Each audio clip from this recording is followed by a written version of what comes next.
New York City, 6 a.m.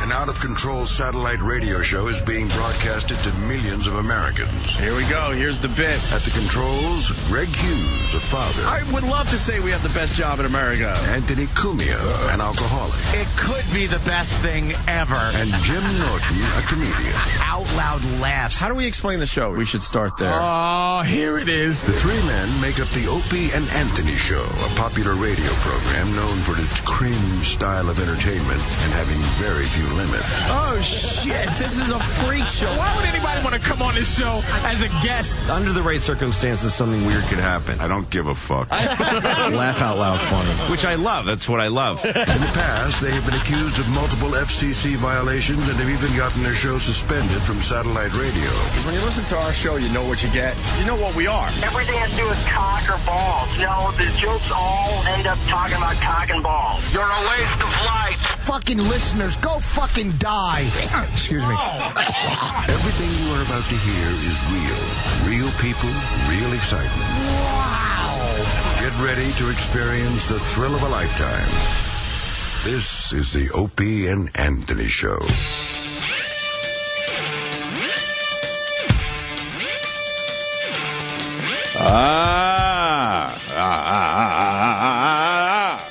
Morning. That's nice. That was like a car starting. Well, that's my voice starting. Yeah. You just try out the voice. Yeah. So ready for broadcasting? Is it working? Who knows?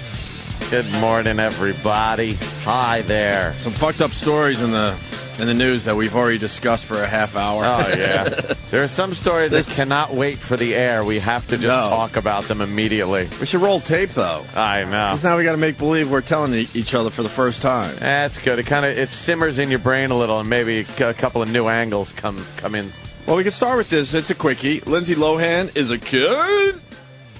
Yeah, she's... Just throw her in jail already. Yeah, what did she steal? A necklace? And now she's in court, and the judge is like, hey, you're just like everybody else.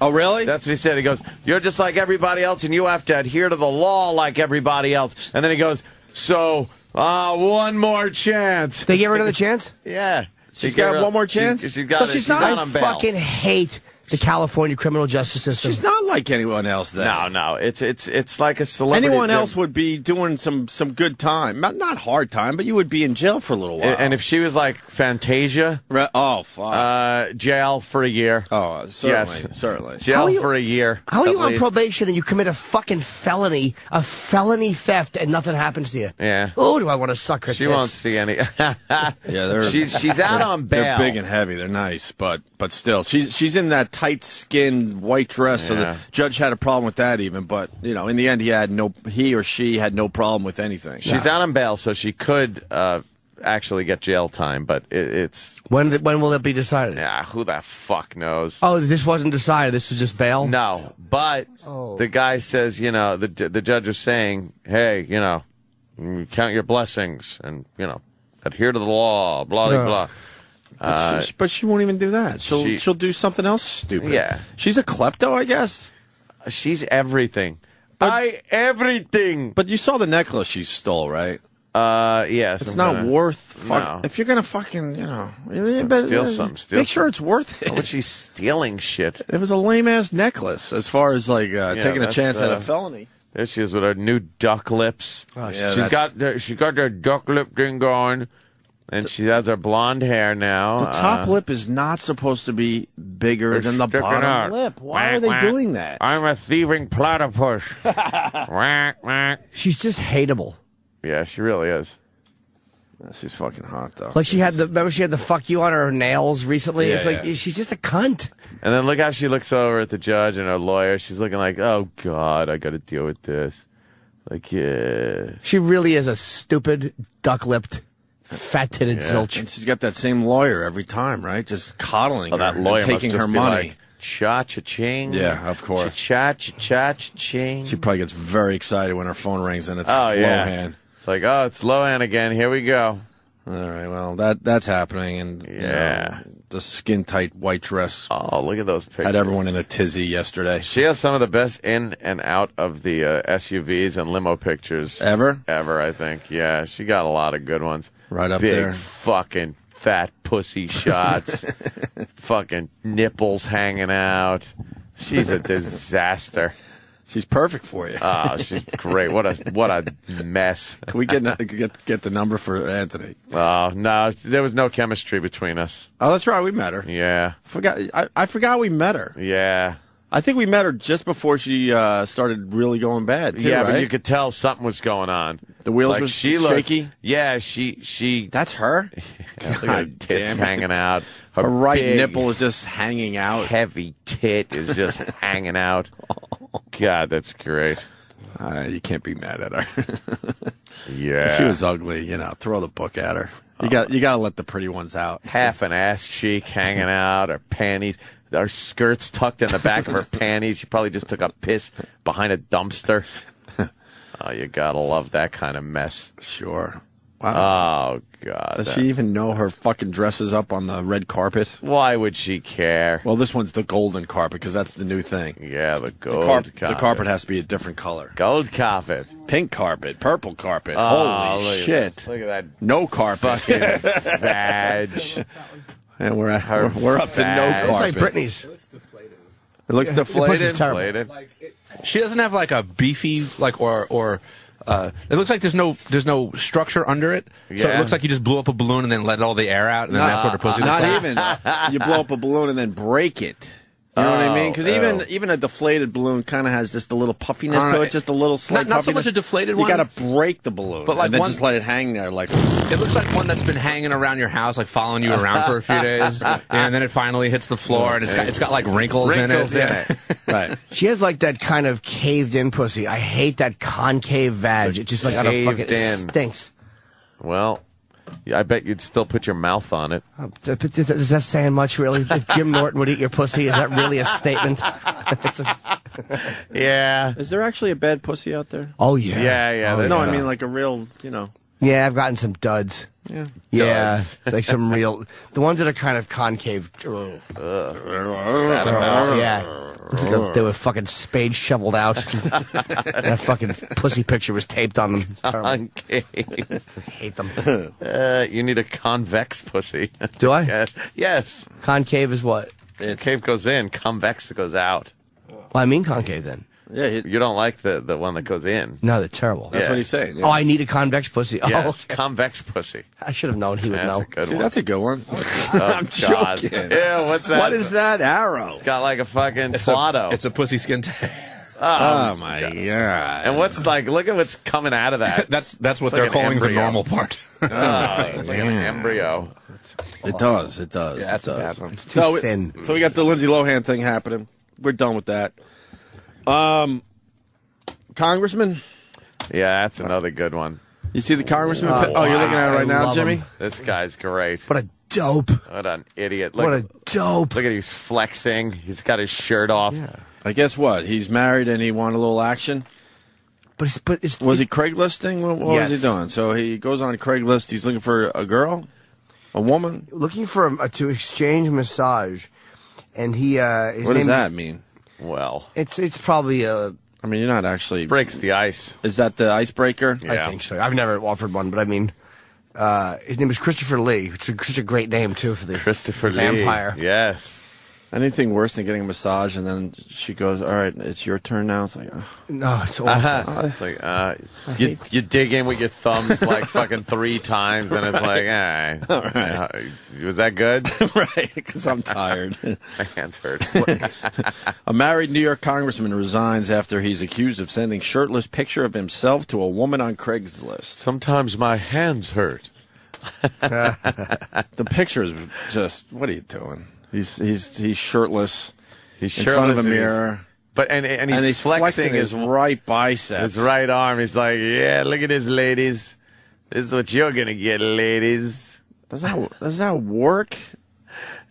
Probably Aren't would the, on some aren't the dumb ladies whore. on to us when you flex your muscle like Some that? whore would like it. You think? Yeah.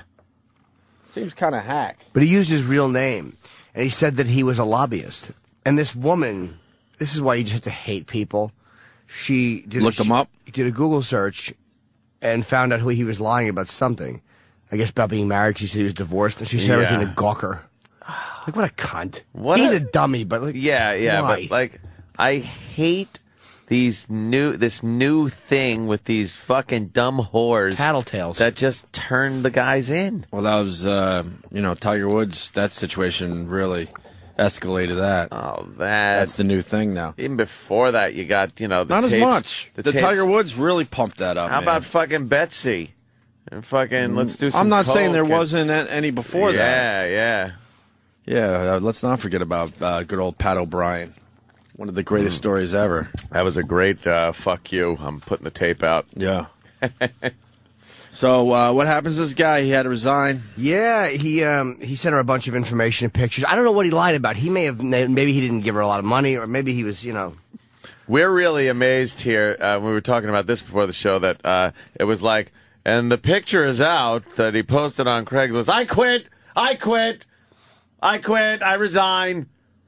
Which can only mean there's some other shit. Is other shit that he didn't even want to sit there and try to defend himself and keep his job, because there's got to be a parade of other shit out there. There's a bunch of emails exchanged. Yeah. And once that shit comes out. Usually these guys try to hang in there for a week. Yeah.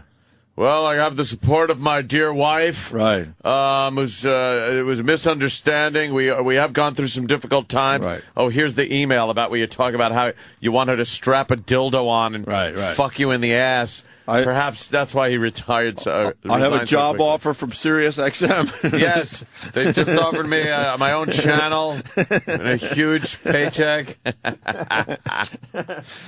Wow. She said, "Are you divorced?" He said, "Yes." He used the email that is matched up to his Facebook account. Nah, is that a rookie mistake? What? But like, this guy it's Gmail. It's free. What are you doing? This guy's an idiot. What a dope. He couldn't take it. Are you trying to answer the phone? It's not answering. Yeah, seriously, really. He had to just say, I don't care. I don't have the time to get a new email and do this. He was so horned up. Yeah. Oh, that takes minutes. I can't do that. He couldn't create a job. What do you do? I'm a representative. Here's my email. Fuck. What a fool. It was working this morning. Travis actually watched Mars test the phone. It's now working again, but it goes off. Is it the moose? I don't know. Is the moose fucked up? See, now I lift it up and put it that. All right, now it's working again. Yeah. Do you think a trackpad would help? Again. I wonder if it's because of the surface you're on. Sometimes I have problems at home with my mouse.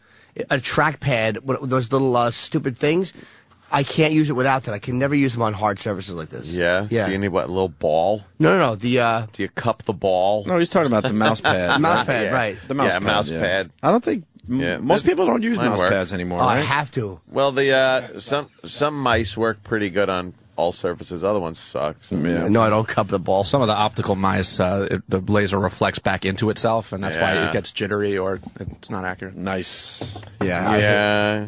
This surface ain't too bad. So is that it on this guy, the congressman? Yeah, we'll see what happens. Immediately. But I guarantee you, other shit is coming out about this guy. You see the quote? I got to work this out with my wife. Good luck with that one, pal. That's never a good thing to have to make a statement that goes in the paper. I have to work this out with my wife. Well, did you read the... Oh, he's a hack. The high hope? What? Hi. Hope I'm not a toad. Oh, yeah, well, I'm a very fit, funny, fun, classy guy. Live in Capitol Hill area. Jesus. Oh, God. He lives in Capitol Hill area. 6 pounds, 190 pounds. 6 foot. 6 pounds. Yeah, I'm a preemie. 6 foot, 190 pounds, blonde hair, blue eyes. He wrote 39 lobbyists. I promise not to disappoint. Uh-oh. Damn. This is such an awful email exchange. Promise not to disappoint. You got some more over there? Oh, God, yeah. She goes, he goes, after he sent her the shirtless photo, she writes, "Are you sure that's not a photo from a JCPenney ad?" He writes, "LOL, no, here. I just took one. Oh, literal Christopher Lee." He goes, "I'm relaxing at home." She goes, "Thanks. So do you always send shirtless pics to women from CL?" Lee, sorry, it's all I had. This is really getting saucy. Oh, God, what a hack. What a horrid exchange this is. Yeah, what are you talking about? She writes, I was Put only a shirt joking. On, take another picture. He writes, so when was your... Oh, no, then he writes, so how was your last date and how did it go? She says, a few weeks ago with a coworker's cousin and didn't go. Oh. I wanted to leave in 10 minutes. Yours? He goes, LOL, last Monday. She was not as advertised, LOL. Oh, shit. How do people think you're not going to figure it out once you see them in person? And she says they're hoping you let it slide. Are you divorced? He writes, yes, one child. You?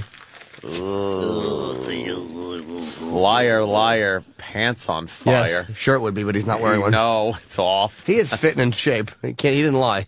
Yeah, but he's doing that little flex. You never want to flex the biceps. That looks pretty silly. You just hope it looks good without flexing the damn thing. True idiot. He didn't know what to do with his other hand. Maybe. I guess. One just hanging there. You were watching the hockey, weren't you? Oh my God! I saw you taking a peek. What a great fight! Everyone was tweeting me saying you got to take a peek at this Bruins-Canadiens game last night. 14 goals, lots of fights. Wow, that's goalie fights, crazy. Blood. The blood. Travis, did you check it out? I watched the whole thing. It was the best hockey game I've seen. Yeah, all Travis year. was tweeting about it. And isn't fantastic. is that the rematch from last week?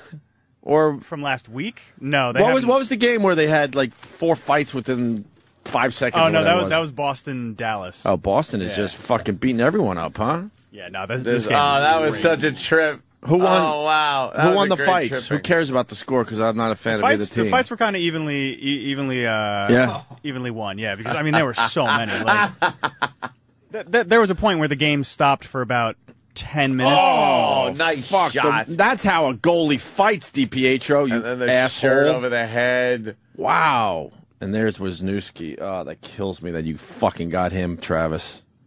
These guys are just on the fucking animals. Oh, yeah. They're beating the shit out of each other. 14 goals, too. Bruins beat the Canadiens 8-6. Yeah, there was like 7 goals in 6 minutes in the second period. It was great game. Good game. At one point, there was 11 people in the penalty boxes. 6 Bruins and 5 11 people. Really? At the end of the game, I think Boston only had 5 people on their bench, and Montreal only had like 6. God damn, why didn't I watch this? It was a great game. That's a good one. Wow. Yeah, that's like old school. Do they have a little rivalry or something? They don't like each other? Yeah. Bruins and Canadiens, absolutely. Yeah, they don't like each other, huh? Yeah. That's great. You hear about my old team, the Islanders? No. What now? Well, we lost another goalie. It turns out he dislocated his kneecap. That was the injury. He was warming up like 2 nights ago. Yeah. And all of a sudden, they're carrying him off the ice, basically. And, like, what the fuck could have happened? The game hasn't even started yet, but there was something, I guess, in the ice. His skate got caught. That's what I heard. I don't know if it's true. And he dislocated his kneecap. He's out for the year. And I think he was basically the third-string goalie. I don't know. I'm not keeping track anymore. DiPietro's out with a fractured face for 6 weeks. So they had to make a deal and get a goalie that I forgot what team he was on. It might have been the Rangers, or the Rangers picked him up. The guy's played 5 games since 2004, and I think he's now going to be our goalie for the rest of the year. That's your go-to guy now? Yeah, and I don't even know if we have a backup, because I don't know. He wouldn't even be the backup, so there can't be a backup. He would be like maybe a third-string goalie, and now he's going to step up and be the starting goalie for the Islanders. Maybe this is his chance to shine. Oh, please. He would be standing on his head. His name's Al Montoya. And where was he from? Al Montoya. He was from Phoenix. Phoenix. Yeah, did the Rangers draft him originally, or am I? Yes, they did. Okay, because I thought I saw Rangers in the story. Yeah, he was drafted 6th overall. Really? 7 years ago, and he played 4 games a few years ago. Wow. And that's it, right? Yeah, he started 4 games in the 2008-2009 season. And that's it. And do we have another goalie? Yeah, you've got a rookie, Mikko Koskinen. I don't know. I don't know either. Oh, yeah, Mikko. A lot of Mikko shirts out there. You see people with Mikko jerseys? No, huh? my tickets are just piling up in my fucking desk drawer. What a waste of money this was. Islanders major Canadiens waste of tonight. money. I know. Oh. I know. Well, they're a little beat up. Maybe you guys will... It doesn't matter. We've been out of it for months. Yeah. For months we've been out of the playoff race. Well, at least we're not as bad as the Cleveland Cavaliers. Are they terrible, huh? They're the worst sports team in the history of professional sports. Why? They've lost 26 games in a row, 26. setting the record for all sports. Who had the record before that? Tampa Bay Buccaneers. Tampa Bay. They've tied the Buccaneers. Oh, now. they've tied. Okay. Yeah, I'm sure they'll break the record. Right. They've lost 26 NBA games in a row. That's really hard to do. I don't blame LeBron for wanting to get out. Huh? I don't blame him for wanting to get out. Yeah, LeBron proving he was the whole team because the team hasn't really changed much. LeBron left. That's about it. And you're completely self-destruct. And you're completely different without him. That's amazing. He had every right to leave. I just want to say again, but it was just the way he did it. Right. After all those years, that's all. It was douchey. With that Of course, he has a right to go wherever the fuck he wants. With that 26th straight loss, they tie the Tampa Bay Bucks for most consecutive losses. So Well, I just said that. Oh, I'm sorry. Well, Yeah, he did.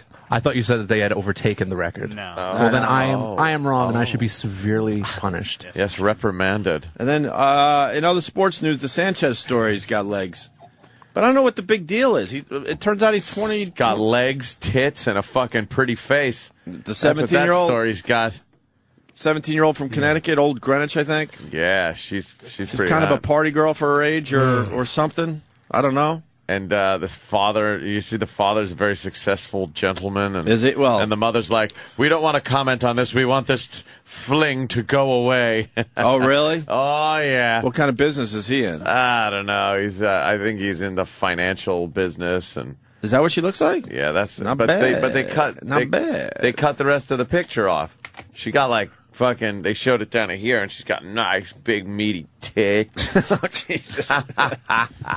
But I don't really see what the big deal is. Sanchez is 24. That's not really. That's within range, Yeah, man. that's her. And it's legal. There's no That's her up crime top. here. Yeah, but that's just a page. It's not her face. Oh, So why is the news, beating the shit out of this? If it's a legal move, it's because legal. it's legal, but I think they're looking morally and ethically if he should be seeing a girl that's 17 years old, since he is how old is he? 24. He's only 24. But some of these 17-year-olds you see, Oh, come it depends on. You know what I mean? It's some 17-year-olds are extremely immature. She doesn't seem that immature. No, she goes clubbing and shit. She seems like she knows what she's doing. They at met in a 17. club. They did. Is she talking about it? They fucking chased her down in Greenwich, Connecticut, and got a camera in her face. Why do they have a disheveled bed right under her picture? What is that about? That's the picture she took. Oh, that's to prove the that picture. she was with him. Okay. What a bitch. Yeah, she Come took on. she took a couple pictures to prove she was with him. How did this story get out? What an awful set of furniture he has, by the way. I know. That's terrible. She decided to talk. Yeah, she contacted Deadspin, and then she kind of backed off the story because I think she really liked him because she says nothing but good things about him. Why Yeah. don't you contact Deadspin? Because she's 17. Yeah, because she's 17. So she contacts Deadspin, and then Deadspin keeps trying to get more information out of her, and then she kind of lawyers up, and her lawyer contacts Deadspin and says none of this is true, blah blah blah. I don't know what she was talking about. It's not true. But Deadspin already had the photographs, and they had most of the story, so they're like, we're just gonna run That with it. fucking guy was in here was boring. He was a Deadspin guy, right? Yeah. Eliza's dad is Conrad Chip Kruger. They call him Chip. I thought it was Dead's Pin. I thought it was a website for a pin or something. I didn't. No, that's silly. Oh, my daughter. He's a partner in the Stamford, Connecticut financial firm 5 Mile Capital Partners. We was called 2.5 Mile Capital, but then we merged with somebody else and Got became 5. More miles? Yeah, but like Continental or something. I don't know. Court records show received a $48 million bonus, severance, Jesus. and a deferred compensation package when he left the firm Greenwich Capital in 2000. So this guy is loaded. He's got Chip the Kruger. hot daughter, Chip Kruger. Eliza Kruger. Yeah, is the hottie. I go around slashing people in their nightmares. Oh, like Freddy Krueger. Yeah. Only Chip Kruger. I slash them with jokes. I make them laugh and they wake up. There you go. Did you see Sanchez's room? You saw the bed pictures. Did you see the other picture where he collects tiny little football helmets like he's 8 years old? Does he? Did you see that picture? It's not up on the kid. website. Are they signed? They just showed it on TV. Let me see his room for a minute. They're tiny. They're like the size of like little softballs. They're Is that like football helmets. Dude, is that like an attic room where the ceiling... It looks like it, The yeah. ceiling kind of comes to a point and the walls are half of the ceiling? It's probably his guest room. He probably said, you know what? I'm not taking you to my real room. I'm taking you to the fucking There's guest one room. picture over the bed of Giant Stadium. From above. From from above, a like blimp or something. Blimp Yeah. view. It's too small to be there. What's on his night table? A little alarm clock. What does he have, a twin bed? What an ass. It's like a little bed. God, are they paying this guy? The other picture, he's got like this huge Dell laptop. No. Yeah, the picture that you were talking about with the little football helmets, he's got a Dell laptop. What's wrong with this fucking guy? He's a nerd, probably. Well, Probably just another nerdy guy, man. 17. It's some 17. Jordan from Scranton. Ronnie B's brilliant, man. I got to tell you. Ron and Fez, 11 to 3. Jordan writes, you got to go with Ronnie B's rule. Half your age plus 7 years. That's the lowest you could go. So by the Ronnie B rule, Sanchez is 24. He could date girls as young as 19. Half your age, and then you take... You got to add 7. And then you... Wait a minute. It doesn't work out for us older guys. How do you but- add 7? Wait, Oh, to yeah, date? you That's gotta add that's 7. So you- Elijah Muhammad. Did you say that? Elijah Muhammad told Malcolm X that's how you marry somebody. Oh, really? Half your crazy. age plus 7. I think that's Islam. So, all right, so the formula is half your age. So Sanchez is 24, so that brings it down to 12. And then you add the 7, so 19. He should go as low as 19. Half the girl's age plus 7. How about that? I like that better. That would make her 10. Yeah, well, whatever. It happens. Better than girl in her 30s. I've been cut off. Why is this such a great story? Look, there's the tiny little. Look at the tiny little football helmets. That's look. like what a little kid would collect. Yeah, he's got little football helmets Look, there. he's got the Jets. What I guess. What's he doing? I don't know. And look at it. Look at his old Dell computer. A horrible old Dell computer. Does he have a dock for it? This house sucks. Yeah, he's got a dock for it. Probably renting. He probably Oh. lives in California when he's not playing for the Jets. Travis, do you know any of this shit? Yeah, he lives in Jersey, I think. No, I know he lives in. Oh, does he live in Jersey Yeah. full time now? Yeah. Okay, Yeah. so yeah, because his house looks really lame. I love you. Maybe he hasn't, shopped for a real house yet. I don't know. It says, I love you, Tio Mark. So Uncle Mark, it's his nephew. Made a little His little montage. His little Spanish nephew. Not a montage. What? Like a collage of I should've pictures. said, right? Sure.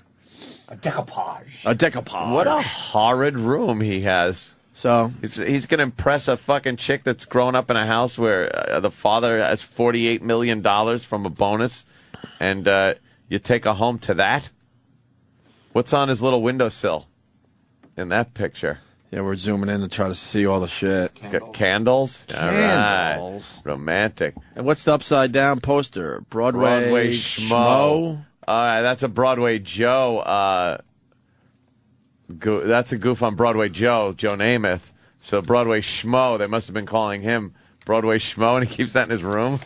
That's kind of funny.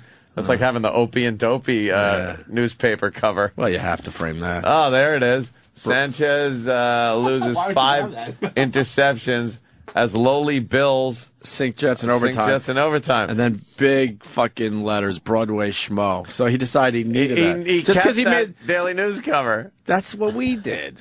If you're going to be on the front page of the paper, who cares if it's for really bad stuff? You got to frame it.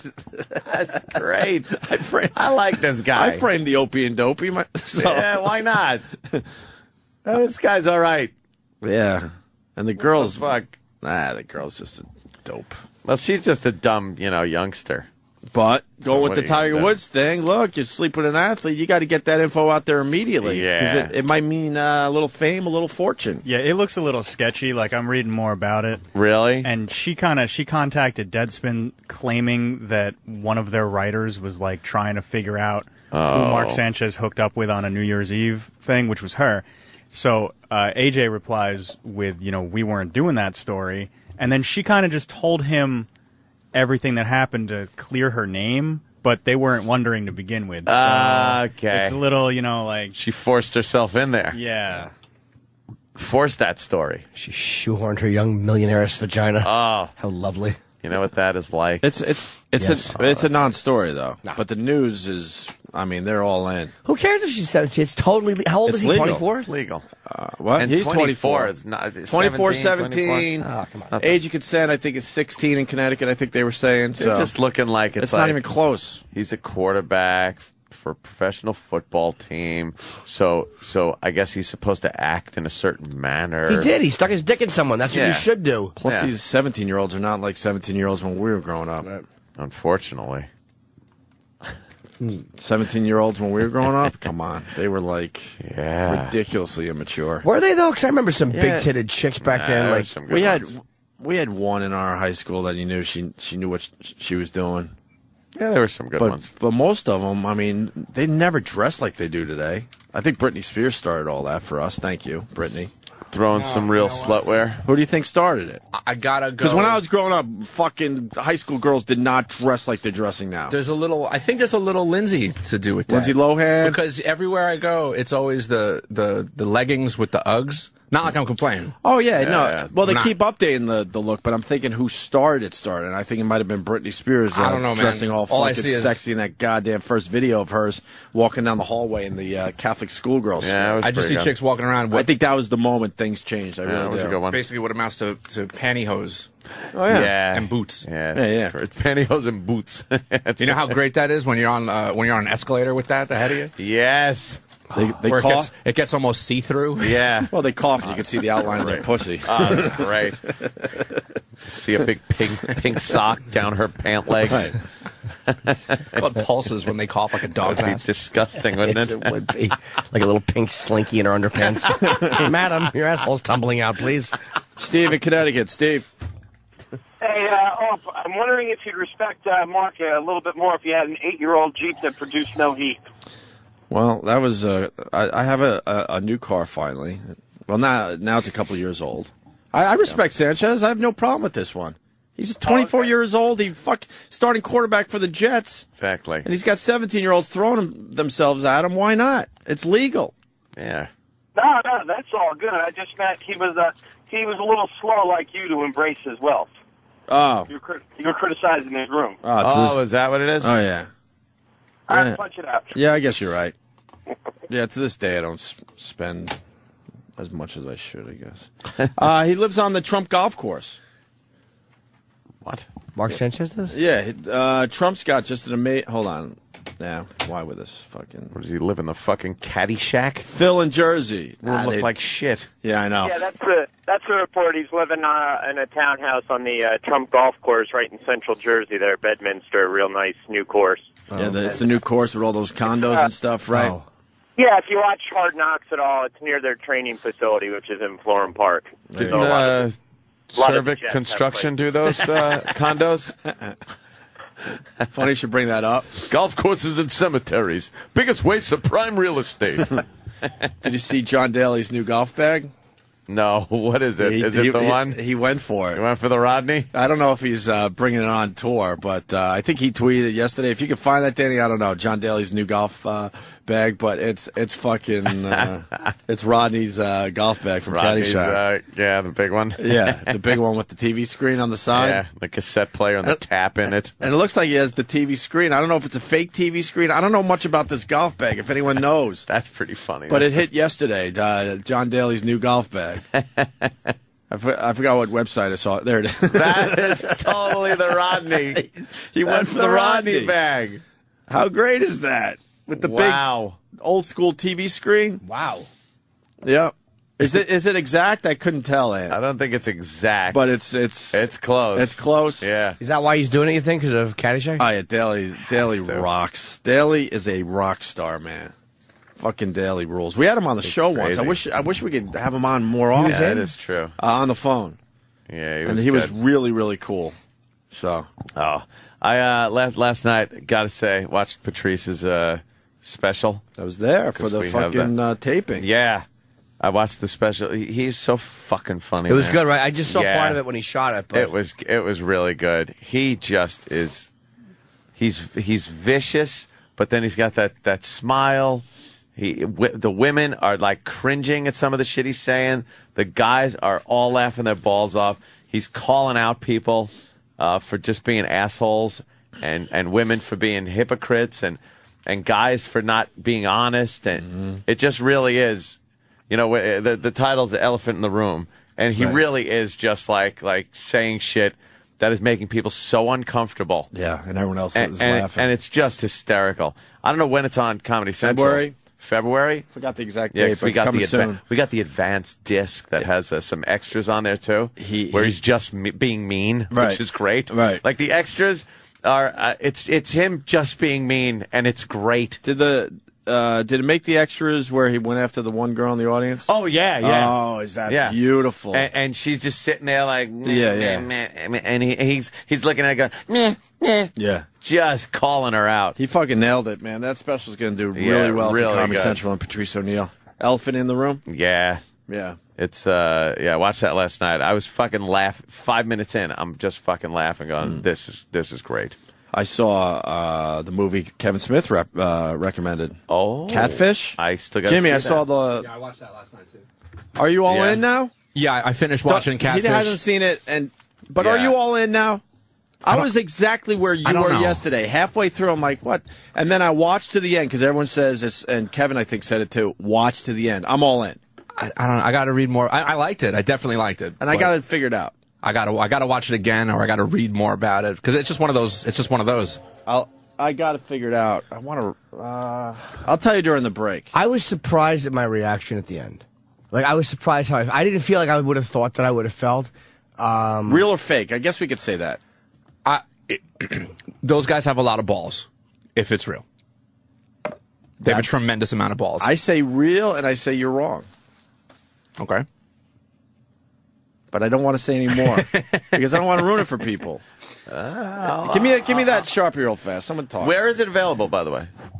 It's on demand right now. Is it? Oh, it is? I got it on iTunes rental. Or I don't buy think it. you get it on Netflix. I think it's kind of in. No, I bought it on iTunes. Not Netflix? No, I don't think so. I think I know a site that has it. Is it on still in theaters in the hotels? Maybe. Oh, but yeah, I don't know if it's one of those movies. Like, it's not going to do great numbers. It's more of like a artsy movie. Yeah, but sometimes hotels. But it was really good. Those. I'll tell you during the break. Okay. Because fuck, I wanted. I watch it on my computer. Wait, tonight. if Anthony watches it, then we can discuss it tomorrow. Watch it. And then the people that don't want to know, they can maybe turn off the show. I don't want to ruin it for Anthony. It's weird. You know, it's funny though because like I liked it a lot. Yeah, I liked it too. And you know what? That's why I like documentaries a little more than like regular like mall cop movies. Like, how am I supposed to watch The Hangover when there's like great stories like that hanging around? Like, I'd much rather watch something that gets me wondering if it's real or not, as opposed to knowing that it's completely fake, like a regular movie. Like, there's something intriguing about just wanting to know. I think it's as real as it gets. Go la la la. Oh, wait a minute. But they decided they needed to make around it, so they probably had to redo something. I wondered that too. You know what I'm saying? Yeah. Certain moments seemed like fucking college acting. Yeah. I know, because that's what I do. But the reason was because they had this and that, and they're like, gotcha. That makes a lot of sense, actually. And because some of the other scenes looked as, then they said, look, we're going to do this, and then it was real. Yeah. They had to go back to get the beginning of the story. Because because there was plenty of times where I was just like, this is so incredibly fake. It's just incredibly fake. They didn't. I was insulted. That's why I turned it off, because I was like, fuck this movie for thinking I'm an asshole, and I turned it off. They didn't. And you're right. Can you hear us? You hear us? All right. No, can you hear us? No, go. I don't think they realized how much they had that was great, and then went, fuck, this would make a good movie, but we have to fucking, film some of this stuff in the beginning. No, that's an angle I didn't think of, and that makes a lot of sense to me. That's my take. No, I think that might be the way to go with it.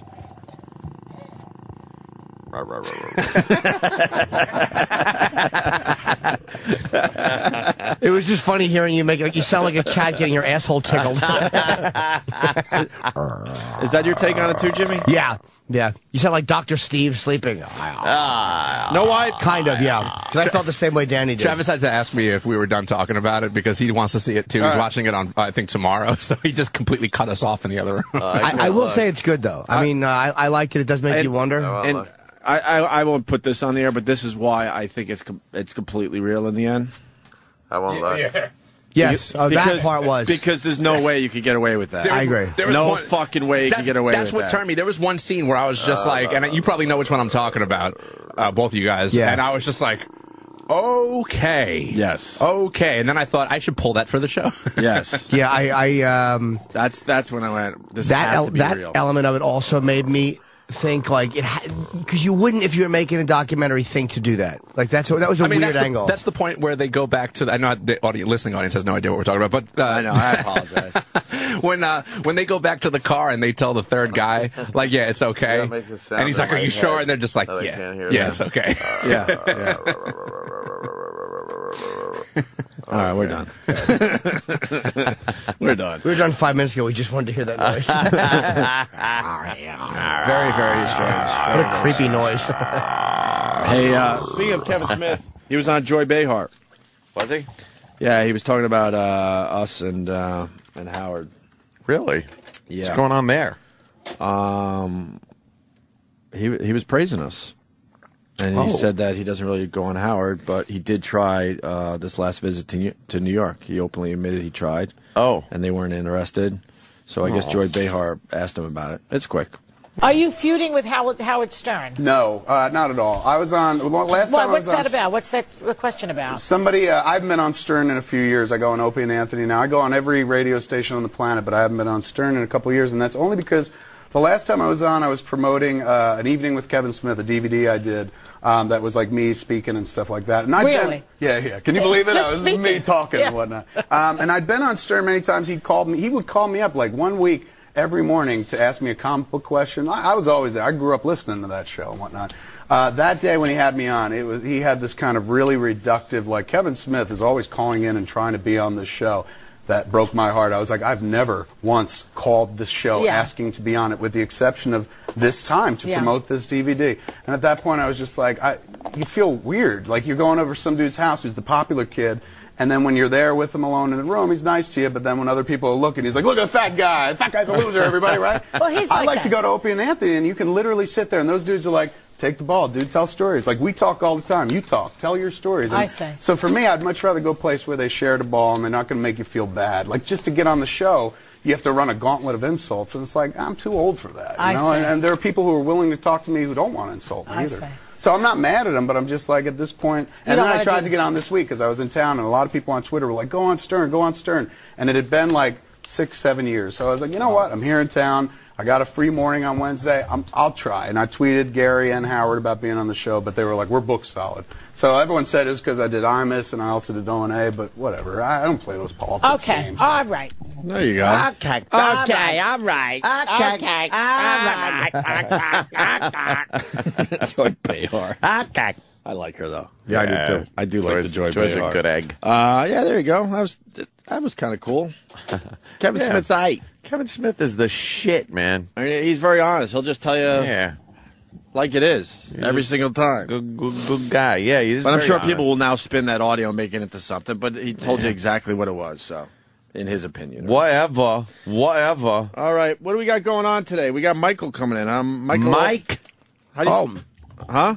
I think he's. I don't know how to say his last name, but he's where is it? Michael Oher. Or yeah, he's from. He plays on the Ravens. Yeah, he's the inspiration for that Sandra Bullock. Blindside, yeah. Blindside. Precious?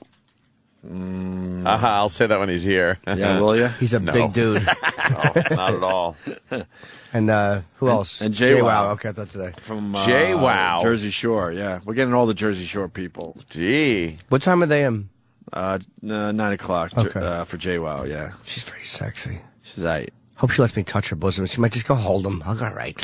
Hold her bosom. You'll just go aight. I would have told, like, to be silly. I wouldn't do it for me. It was for the show. I'd hold him. Yeah. All right. I guess we could take our first break. I'm going to eat. Let's eat. The virus. Sirius XM. You're listening to Opie and Anthony.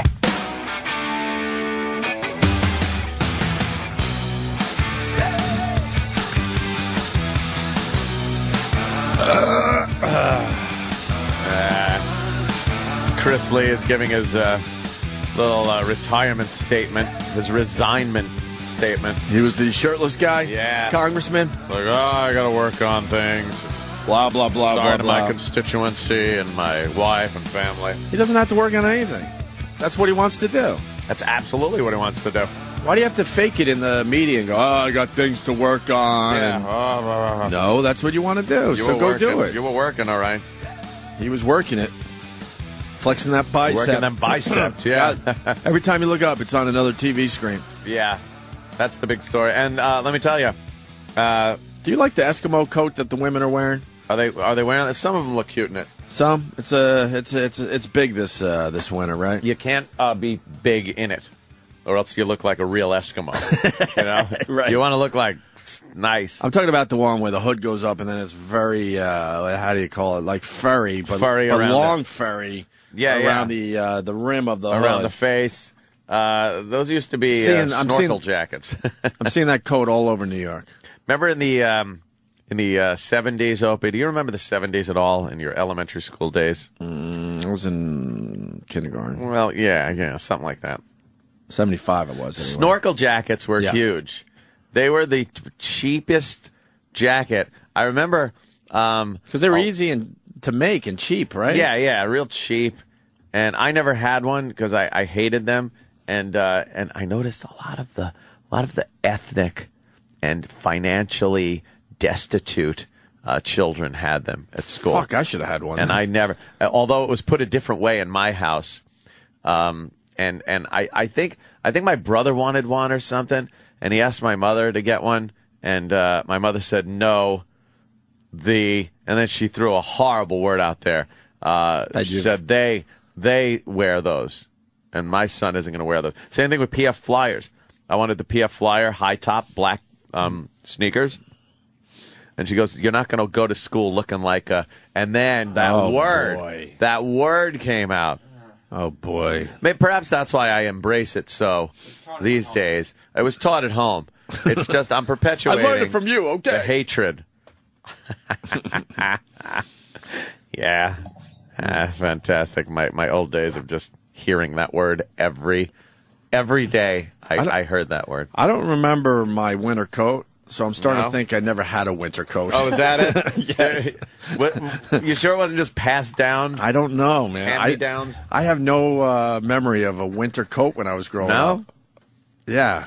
So do you remember do you have memories of being really cold?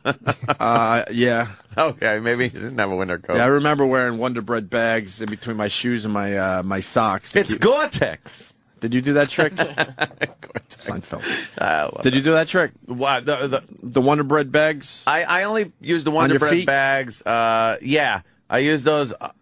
I forgot how we did. I think you put your bare foot in the Wonder Bread bag. No, you had to do the then sock. Then the sock.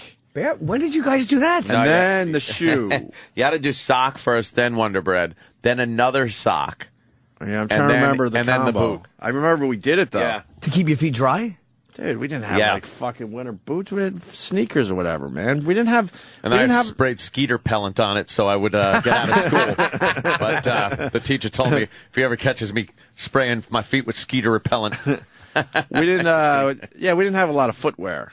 We had one pair of shoes that had to get us through the year. It had to go around. Like, I can't go out because my brother's wearing the shoes today. I don't think. Yeah, I don't remember having more than one footwear. So then you had accessories for it. Wow. Wonder Bread bags in the winter to keep things dry as you're running around. Yeah, I used to do that because you'd wear those boots that had the little clips on them and stuff. Remember like fireman boots? Right. You know, the boots that like had 8 clips on them. And they never were really waterproof.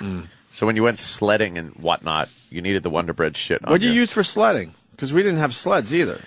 We had the sled and a toboggan. You did. But sometimes we had an air conditioning and heating guy as our landlord, and he put this huge garage in our backyard where he stored all of the ductwork and everything. So sometimes we just take some sheet metal. Yeah, and roll up one edge and oh no, we went way better. Almost decapitate yourself. We had a pretty big hill in the back of our house, and we were always remodeling. Was it cemented? No, thank God, no. And we were always remodeling because they were always bringing in kids, having kids, so the house always had to be extended. So there was always supplies around. And my brother Scott, I believe, realized, fuck, we could take paneling paneling. One big sheet, though. Oh, we that's didn't pretty even good. cut it down into like- small sleds. Goddamn. And then we got to the top of the hill, and we all would jump on this thing. It's like 8x6. Like 4 or 5 of us at a time would all jump on at the same Nice. fucking time and see who would be the last one on it. And then we finally figured out, if you drill a little hole and get a little rope, then you got to pull up because it what dig would happen? in. It would dig in and fuck Yeah. up your ride. Yeah. So then we finally realized, okay, we could get a little rope or something and make a makeshift huge fucking toboggan sled thing. Garbage pail lids too. Oh Worked, yeah, I forgot about that until right as a now. little kid. Yeah, Yeah. A little garbage pail lid. That was fun. And I think they did buy us some sleds. I think we did have them, but then the paneling was way fucking cooler. It was. It worked really well when in the oldie days when it would snow and then you'd get the ice storm that put that coating of ice over the snow. Right. And you would go 1,000 miles an hour yeah. down the hill. Oh, yeah. It was frightening. Where was your Dead Man Hill? We had it in Every the woods. neighborhood had a Dead Man's Hill. It was in the woods next to my house in East Northport, and it was crazy because it was a big hill with a trail that you would toboggan down or sled down, and then it just ended in a shitload of trees. Mm-hmm. So you had to either stop or try to avoid the trees at the bottom of the run. We had some rough stops at the end of our hill too. There were kids though that would toboggan and sled into main roads. Oh yeah, Right, remember like, that? You'd have to try to stop before you zipped across a highway. But every once in a while, you would catch that last bit of ice at the bottom. A Remember little that? rough. You're trying to hit the curb on the street. Yeah. Sparks coming off your sled. Fuck, I forgot about that. All right. We got to talk about this Little League coach. Jesus Christ. Why? Oh, Uncle Paul. Paul. He knew all the basics. You wanna? Where did he slip up, Uncle Paul? Shouldn't have kept all the videotapes where the police would find him. Yeah, this guy was. I told Anthony, this guy left was a his dirty house. boy. He just left his house for the last time. He'll never see his house again. Mm-hmm. We're talking about a kid toucher. He was a Little League coach. The kids trusted him. It's the same old fucking gag. Yeah. You know, when my kid gets older and if he trusts an adult, I'm going over there and punching him in the face because I know he's doing something. Something's happening. Or trying to do something. Fuck that trusting adult shit. Well, make sure at least the Little League coach is married. Like if he's married, I don't know. all the That's signs even were there. creepy. The neighbors are saying, "Oh, he had the house where all the kids want to hang out." And they'd be there at night. Sometimes they were saying. Right. And this guy. What's the story, Anthony? So we have. Oh God, he was a dirty birdie. This guy. He was touching a bunch of kids, at least 6 or something. Yeah, at least 6. Where's my story? So he would have poker games over his house, and the loser of the poker game would have to do sex acts on the other boys while he videotaped it. Right. And boy, that'll make you clinch your asshole shut when the flop comes out, or when you dealt a 7-deuce offsuit. The kid's just going like, "Oh fuck." Oh, damn it. Oh, God. Yeah, please, no king on the river. Please, no king on the river. Oh, God. what's a king on the river? If a king comes out as the last card. Why don't you want a king And, on the river? What if you have well- 2 kings and you get 3 kings in a river? Well, Bing. maybe Obviously, if you're yelling, "Please, no king on the Yeah. river," you don't have any kings. Oh, someone else in the has a pot. king? someone else Yeah. could have a pair of kings. You got a pair of aces. And then you're sitting there going, "Oh, I win, right up to the last card." And then a king comes out, and you're And like, fuck. That could be bad for me. Damn it. Queens Little League coach David Hartshorn What? charged with molesting teenage boys on his team. Oh, dear. A sicko Little League coach once declared, of course he was, Coach of the Year. All the signs. Coach of the year. Fucking hit the bell for all the signs, Anthony, please. Oh. Coach of the Year, bing. Yeah, where's my little bell? Repeatedly molested 3 teen boys on his team. Prosecutors charged Wednesday. Prosecutors said David pointed to a depraved kiddie porn film playing on his TV and told one 13-year-old victim, "I'm going to do that to you." Oh, my God. This guy, how did he get such power over them? It I don't looked know. like this was done in the community. What do you think it was? Because he's got to get their trust and he's got to have a little power. So maybe a little booze. Yeah, you Little could booze. ply him with some Jesus juice as one. And maybe Pedo maybe put the it. latest video games. Video games, always good. Yeah. Little poker. Little booze, I'm thinking. Maybe some... place to hang. Yeah. Where the parents aren't going to be in the way. That's what it was, because, There's like probably a lot of downtime between the kid touching where it might have been a really cool place to be. Just kind of hanging out. It's like, it's kind of cool to hang. But the neighbor said, they would be outside running around, playing basketball. So the downtime must have been terrific. This rules until I got to suck a cock. Yeah, but he's frothing the whole time. Oh, yeah. Because he doesn't want downtime ever, but he knows the downtime's important to this whole situation. Yeah, this guy couldn't take it, though. Hartshorn, 52, once Coach of the Year. They said that already. Molested the boys and even filmed them having sex like he was directing a child porn. This fucking guy's a fucking print. Perfect. Douchebag, loser. Well, now let's not judge. He's a good coach. 3 victims were ages 13 and 14, and the attacks took place between July 2009 and late last month. This guy's in big trouble. Like I said to Anthony, he left his house for the last time. He'll never see his house again. What was the record? Of what? His ball team. Did he do good? Yeah, he did pretty well. Good coach? Yeah, coach of the year, you know. Coach of the year. That means he got a few trophies. Come on. And, of course, the trophies probably played into this. Yeah. The defendant is accused of taking advantage of his position as Little League baseball coach to sexually abuse the young boys. The consequences of his alleged actions for the victims are profound. Oh, boy. This is some bad shit, boys. In one shocking allegation, Hartshorn is accused of having 6 boys play a twisted game of poker at his home on different days last August. The loser of the card game was forced to perform a sex act on another boy. Whoa. As Hartshorn filmed it. How can you think you're going to get away with that? Yeah. I told Anthony because he broke down in court. We discussed this for about 20 minutes before the show. Yeah, the guy collapsed in court. Yeah, I know. I read these. I'm not feeling too well. Bailiff. And I think he collapsed out of relief because I was telling Anthony, if you're doing this sick shit, how do you sleep at night? You know eventually you got to get caught because you're hoping that 6 kids and possibly their friends are never going to say anything. Yeah. So you're laying in bed every night going, oh, my God, is tonight the night that, I'm going to hear the fucking knock at the door? He's probably relieved. I don't know if that's relief or oh, my God, my life has just stopped. They got everything. Oh, yeah. We'll get to they that. got his computer. Oh, God, is he fucking in deep. He's in Dutch. He's doing 6 months at least. Twisted game of poker. He filmed it. The crimes came to light when one of the boys told his mother. Of course. Eventually, that's what happens. They rat out to their parents, and that's it. This type of ratting out, of course. But when your friend is banging the French teacher, right? Keep it to yourself. Yeah, don't say anything. Keep it under your hat. Don't go tell your mommy. Because that was our dream growing up, wasn't it? Yep. This is tragic. They reported the molestation, blah, blah, blah. When police, here we go, raided Hartshorn's home soon after, they found the disgusting videotapes along with a stash of child porn. Right there for the detectives. He appeared to faint as the charges were being presented in Queens Criminal Court. Yeah, he's in such trouble. He fell into a court officer's arms, but prosecutors think it may have been a stunt intended to sway the judge. He did not require medical treatment. This is more tragic than when Lupus came out with bloody baseball pants. The Bolt Buttermaker was giving him the old fucking baseball bat treatment. Try to get him into the game. Buttermaker had all the signs to be a kid toucher, right? He's giving them beer. Oh, yeah. They're hanging out by the pool. He'd ply him with some alcohol. They all hung out at his house, right? Yeah, that's the fuck was that about?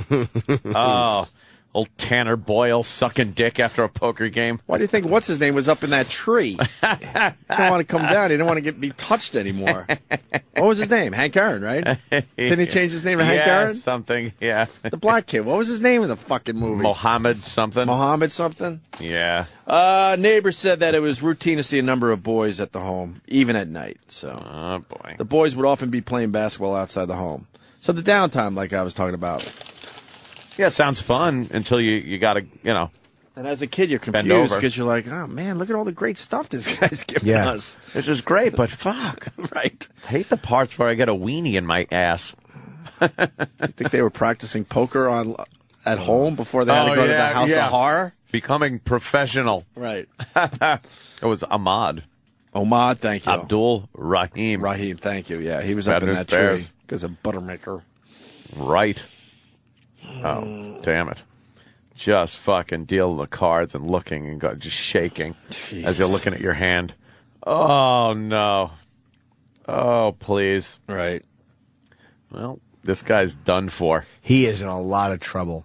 And he'll probably get, like, the fuck beat out of him in Oh, my prison. God. You're fucking trusted with kids. It's like Yeah. everything. Kids, and they're black kids. Yeah. That is not Are they a good, black kids? That's not a Yeah. good... It looks like it.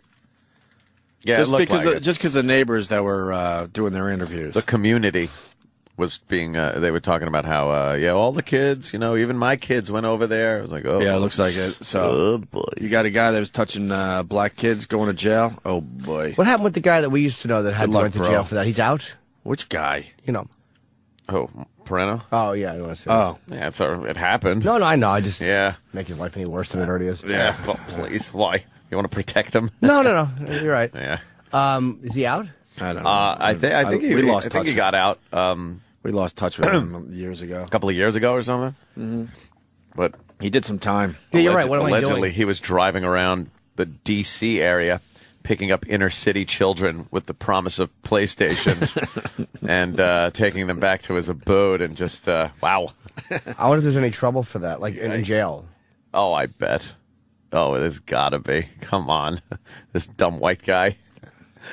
Dumb, tall, Take advantage of dorky white inner guy. city youths. What do you think happened to him in jail? yeah. God, it probably was a really not good. How much time did he do? Like 5 years? Yeah. Well, it must have seemed like a life sentence. It is amazing though. If you molest kids, how can you only do 5? Like it. How if you molest kids, you should go to jail for the rest of your life. Really? Agreed. I'll slow down there, Jim.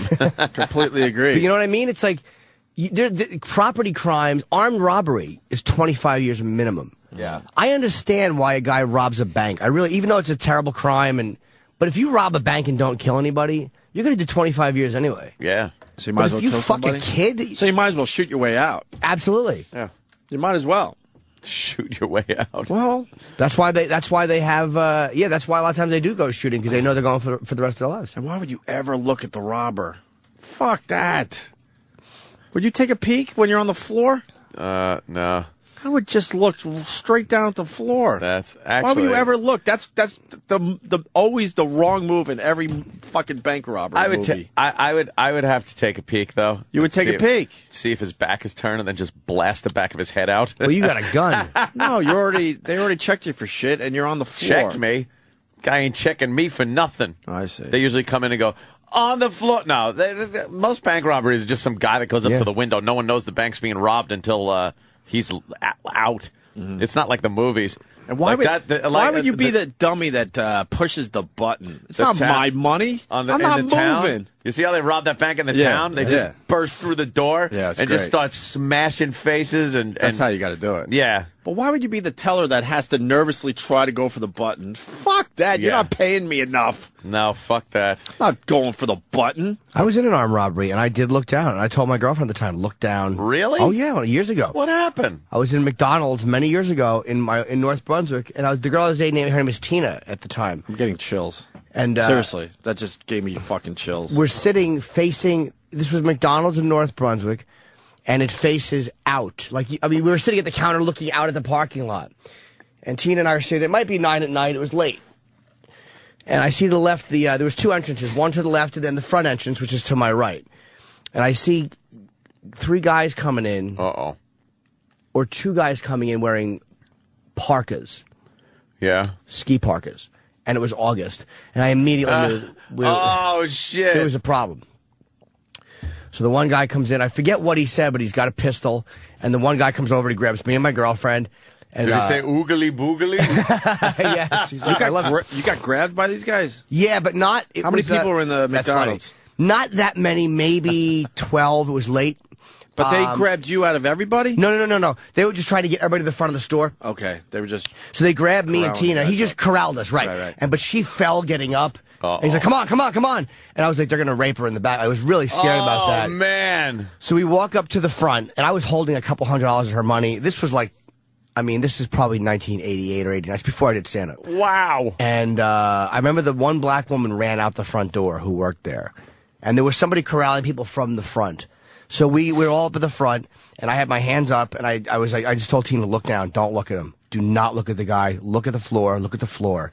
And we could hear the guy in the back screaming, "Open the safe! Open the safe!" He's just screaming. And his pistol I actually saw. I was shitting my pants, I was nervous. And the guy we were talking, who was out with us, goes, we're not going to hurt you. No one's going to get hurt. But then you get scared, like they're just going to take your girlfriend. They're going to, it's like, it was fucking horrifying. Holy shit. I never told that story? Yeah, we're just standing there looking down Jimmy at the did. floor. Yeah. I remember We're looking down at the floor. It's been a bunch of years, but. Yeah. Man. And, but that was my first instinct, was do not look at them, because you don't want to, you just want to be a piece of the furniture. Right. If you just stand there looking down. You don't want to make that eye contact you're when the not a guy threat. goes, "Oh fuck!" Now he could possibly pick me out of a lineup or something. Yeah. Fuck Did you that. feel violated? Oh, what do you? No, I almost gave them the money in my pocket, but they didn't rob us. They did not rob the people. Yeah. They only robbed the store. But did you feel like what after it was over? What happened? I was scared when the cops came. I didn't see anything. I was just so scared because a gun had been waved. It's like, again, now I would just tell them what. I mean, I did tell them what happened, but in that moment you're in shock. You just had a gun pointed at you. Whoa, it's scary. It's fucking scary. Fucked up. But violated. Hard to say, because they didn't rob me. Like, the guy didn't, even the guy who she just happened to fall when he was corralling us up. Yeah, he didn't rob you, but they made you do something that you did not want to do. They scared us a lot, but it was a pure store robbery in the sense that even the guy who was out with us, he was robbing the store, but he wasn't abusive to us. He wasn't shitty to us. You know what I mean? I knew it, there was nothing personal with us. We were just window dressing. Just stay here and shut the fuck up and everything's fine. This has nothing to do with you. And That'd it be didn't. great if your chick was like, "Why don't you people get a job?" Great. I would have raped her.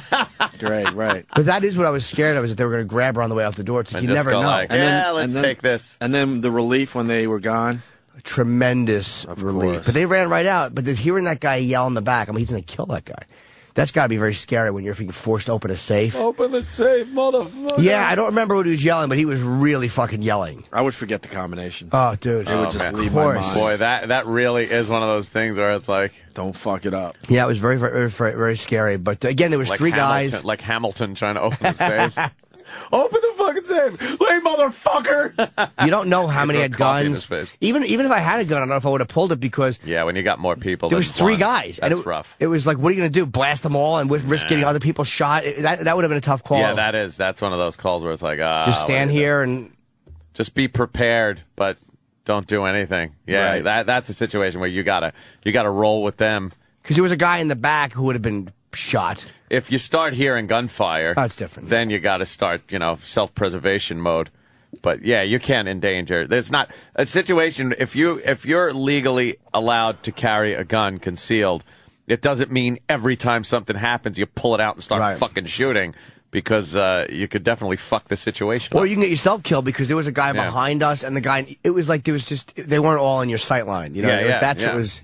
But they were literally those guys were just watching the doors. They wanted to get out of there too. Right. Wow. How long did it take for the cops to show up after? A couple of minutes. I mean, the North Brunswick Police Department was literally a half mile down the street. Wow. Those guys are probably from New Brunswick, from the projects, or from Franklin, which was not that far. But were they African American gentlemen? They're black guys. Yeah, they definitely were. Yes. Yeah, but that's what I didn't say that when they were. I thought I said they would run in. They were I just black assumed. guys. They ever catch him? I don't know. To be honest with you, I mean, that's so many years ago. I don't know. Wow. Well, that's fucking harrowing. Yeah, that was fucking scary. All right, here we go. Brendan in South Carolina. Brendan. Morning, boys. Hey, good morning. Good.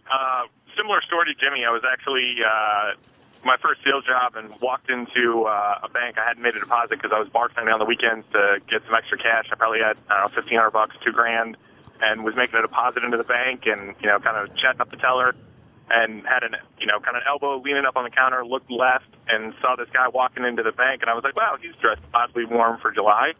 And he propped the door open with a little footstep thing and walked right in with a ski mask, handed a note right over the counter with gloves on.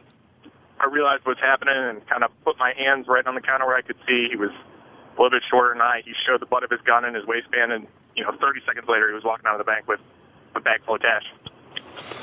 Yeah, that's the best way to do it. Yeah. Just fucking. don't get involved with it, especially if they're You're gonna fucking. get yourself killed. Most times, I'm sure there's those sociopaths who want to hurt somebody, but I really think most people just doing a store robbery like that with a lot of people in it or a bank just want to get the fuck out. It's also the late night ones where a store's closing up and the employees are there. That's a dangerous situation because a lot of times they're just like, well, all we got to do is kill these motherfuckers and no witnesses. More importantly, did you get to eat your Happy Meal? I don't remember. I said, don't take my McNuggets, you black son of a bitch.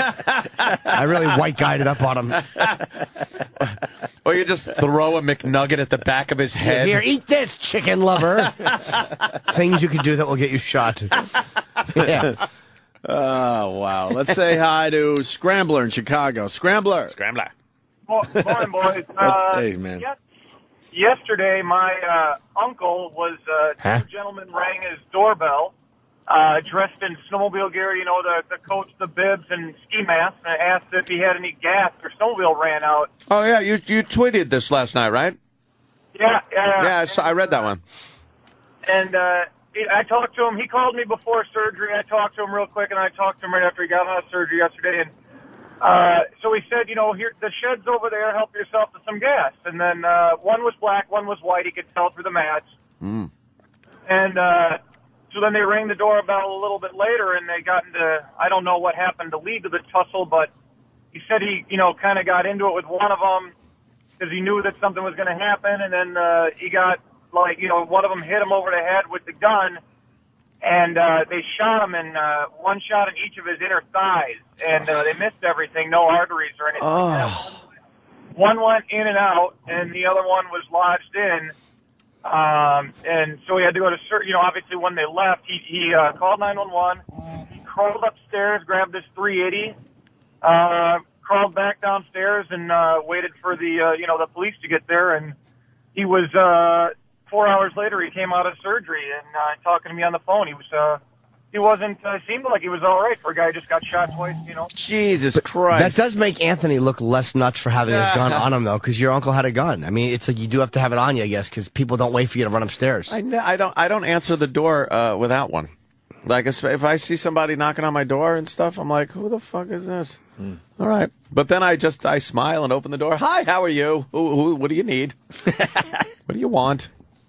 I do that too. I make, if somebody's coming like a service guy or something, I always make sure I got it on the hip and, I open it, and that's the first thing they see. But I don't, you don't talk about it, but you make sure that the first thing they see is the grip hanging out of your waistband or sticking out of your holster. And, yeah, just let them know, no shenanigans. See, what you ought to do is you got to be subtle about when you go, hi, sorry for the delay. I was just buffing my bullets. Buffing your bullets? Yes, whatever it is gun people do. I don't know. Do you ever buff bullets? I was washing my gun. I was washing the bullets. You don't wash your gun. No? No. How about you say, sorry, I had my bullets on tumble dry. I was removing them and putting them in my gun. Well, we're glad he's doing well there, sir. That's a hell of a story you got, Scrambler. Yeah, exactly. People are just brazen.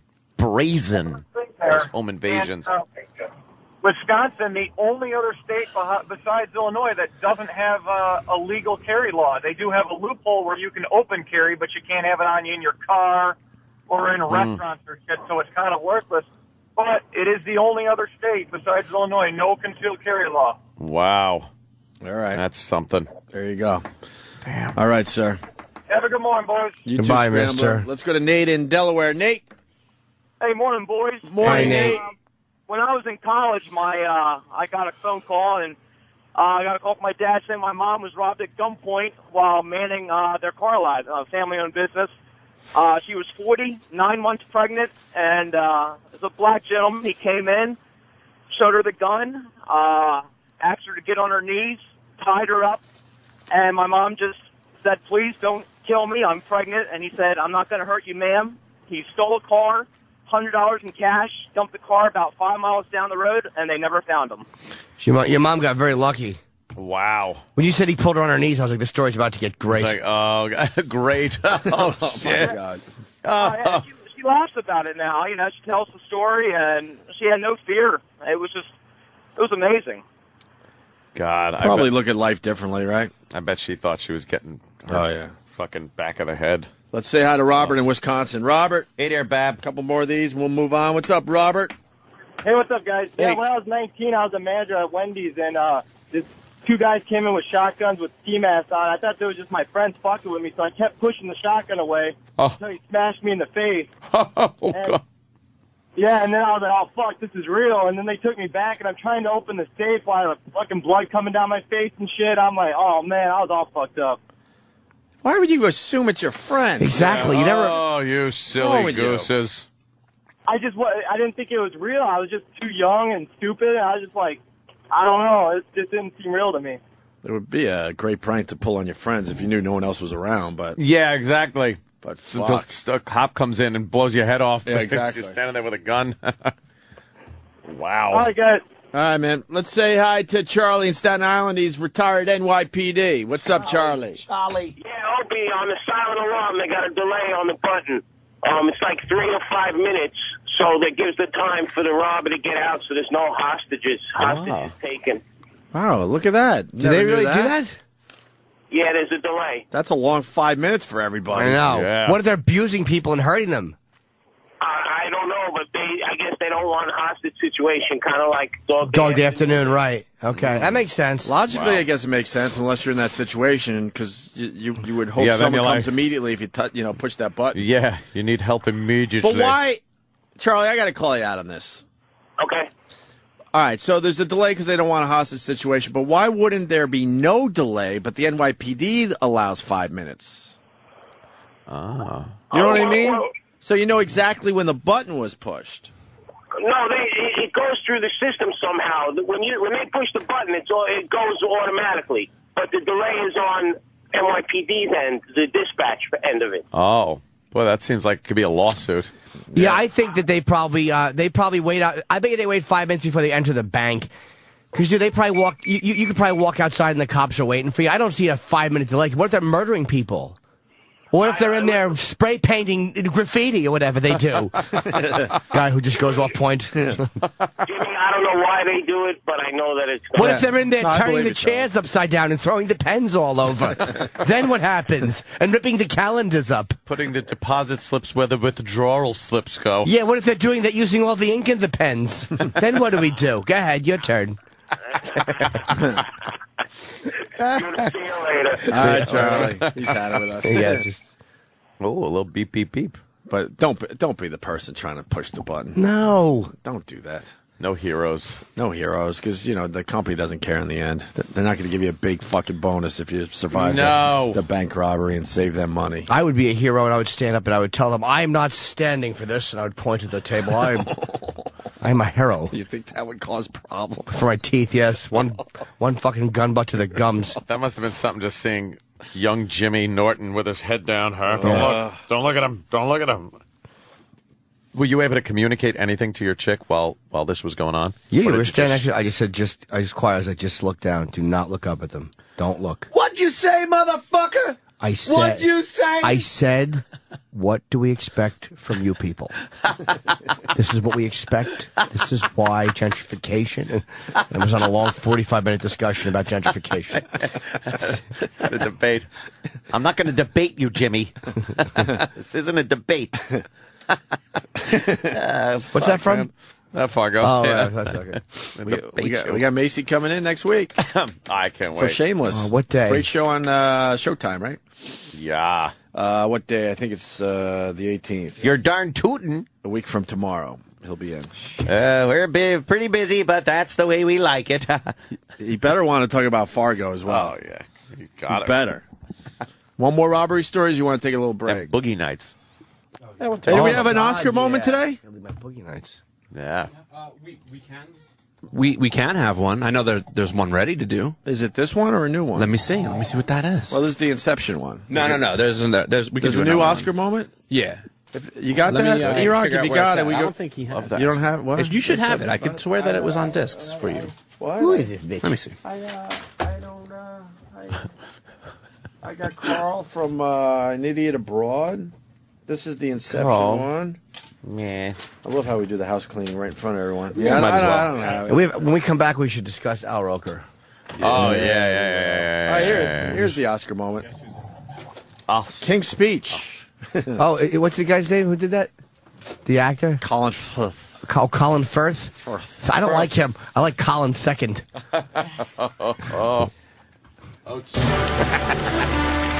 The Opie and Anthony Show proudly presents Oscar Moments. Memorable scenes from Academy Award-nominated films. And now, here's Oscar. Nominated for 12 Academy Awards, including Performance by an Actor in a Leading Role, Performance by an Actor in a Supporting Role, and Best Picture, The King's Speech, presented by Club Soda Kenny and Big A. Have a go yourself. Let the microphone do the work. Well, with your older brother shirking his duties, you're going to have to do a lot more of this. Have a go yourself. Through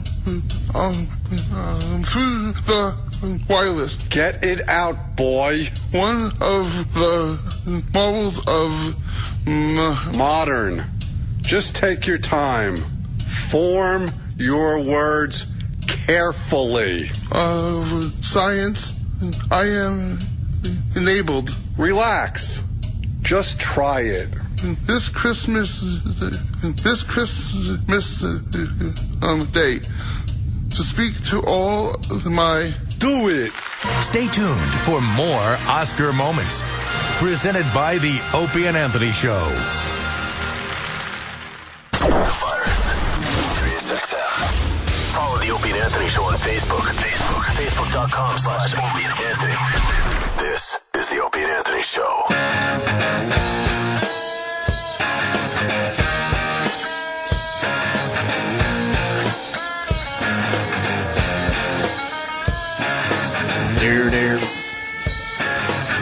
We got JWoww coming in about an hour. Also, Michael, we don't know how to say his last name. Or? Yeah. Silent H? No, or. Right, Travis? O-H? Yeah, I thought so. Or. Michael or who? Michael or. Michael or. Michael or who? The book actually looks good. I'm looking through his book. I'm sick, fuck. No, you're okay. Okay, good. His book looks actually very good. Is it called The Catch? No? No, he has a real story. It's I Beat the Odds. He was from homelessness to the blind side. Yeah, but didn't they kind of make that movie? Yeah, but it's kind of from his point of view. Wasn't the movie kind of from his point of view, too? Yeah, they threw a little too much They more Hollywood focused. in there. But I have to say that the photos... This is going to be the real story. Oh, yeah? The photos are pretty close to the characters. Like, Kathy... Like, they really did stay true to what the people really looked like. Yeah. It's like you think that they just hotted it up, but then you look at the real mom, and it's like, yeah, she's a good-looking Maybe woman. that's our angle. What wasn't real about the film? What wasn't real? What wasn't real? Yeah. Tell us what wasn't real. Fucking Guitar Hero. Sorry to hear. What happened? Well, it's about time. What? That kind of ran its course. Did it?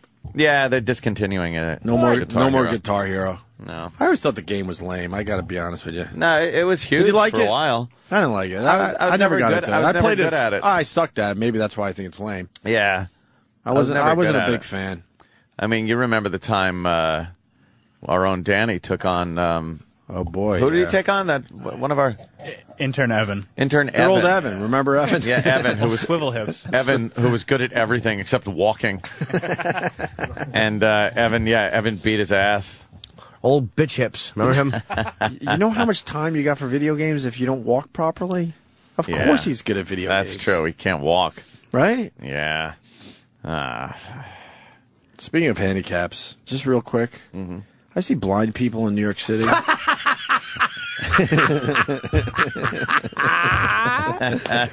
know I haven't, motherfuckers. Shit. it should just end there, because what I have to say it will not be able to compete with that. Just see blind people. It's just a quick observation. I don't know how they do it.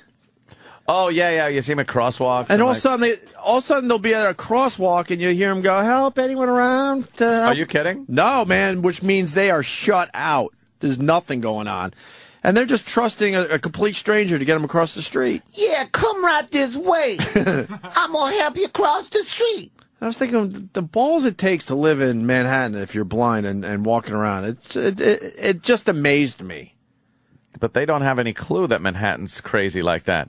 They probably think it's like how do you get to your house? That's what I'm getting at. But you can't look at like the big buildings. You probably just think, oh, this is like a little town. Like when my alarm goes off, I'm blind for about 5 minutes because I try to like navigate around my house a little bit so I don't wake anybody. Yeah. But I'm thinking, okay, after a while you would get used to your house and where everything is if you're blind. Yeah. But how do you do that with a city? Dude, they take the subway. It's fucking amazing. Saying. They take the subway, they get out. Now they have to assume they're not walking in the middle of traffic, and then they get to the crosswalk, and then they have to ask for help. Oh, God, being blind. People who are both, or I've heard of people who they say being blind is better than being deaf. I don't see how that is. What?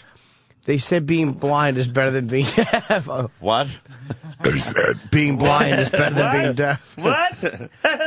Because they said you get shut out. Fuck. I don't know, man. Would I take blind or deaf? I would have to always be able to see. Oh, God. I got my relationship would be better if I was deaf. Simple. Movies. Movies. Yeah. Can't hear them. Who cares? You can read still. Oh, right, yeah. Yeah, they got those special things. There's no way being deaf is worse than being blind. No fucking way. What? There's no way. Who's saying he doesn't know if being deaf is worse than being blind? Give me some research on that. There's no fall way. for the same gag, Jim. How did Helen Keller she was blind, deaf, and dumb. How do you ever connect with people? Like it's just to be trapped in that fucking... Just keep your asshole open. Oh, that's all she's got to do. Gape. Just a little gape. Yeah, Helen was a 3-holer. I don't know. Yeah, that would just be so fucked up. Not even blind and deaf. Completely shut out. And then achieving what she achieved in life. Which is what? What did she do? Oh, she did all kinds of things. Good for her. she didn't. She learned to read. Who gives a turkey? I can read. And sign language. And what did that lead to? Exactly. Did it lead to a good job on Wall Street? Exactly. No. Did she sell out the fucking Foxwoods on April 30th? Going on sale tomorrow morning? Fuck Helen Keller. I'll kick that blind bitch right in her stomach. Helen Keller. The nerve of her. Bitch couldn't sell ticket 1. Oh, boy. Now we got the blind people and the deaf people calling in. Well, who told the deaf people what we were talking about? Yeah, I'll fucking smash them. Rats. But no, I'm interested into what's harder, man. They both seem like such... You want to talk to a deaf person? Yeah. Let's have them argue. See what the fuck, see what's more difficult. John, deaf person. Welcome to the Opie and Anthony Show.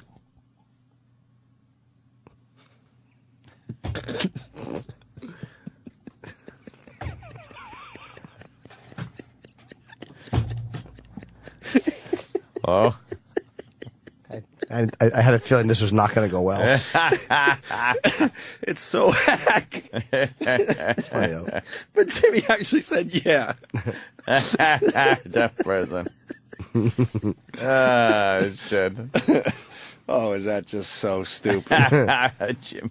Jimmy, you actually said yeah. I did. All right, Susan in Jersey. Susan, both your parents are deaf. That's right. How does that work out for you? Well, it was tough growing up, but I made it. I'm doing just fine. Why is it tough for you? Exactly. You never hear "Keep It Down." Right. Play your music all loud. You rock music and badmouth in your country. I bet. Sorry, you're a teenager. You're playing with you're playing with your clit. You can fucking moan as loud as you want. Oh God, that's right. Too bad they're not blind and deaf. You can get fucked right in the living room while they're sitting there not watching TV, sitting there looking at upside down television. Might have a sense of smell though. Oh, geez, chlorine. Yeah, exactly. What's there, a pool in the house? Yeah. Well, they'll think somebody spilled chlorine on a catfish. Who's cleaning the fishery?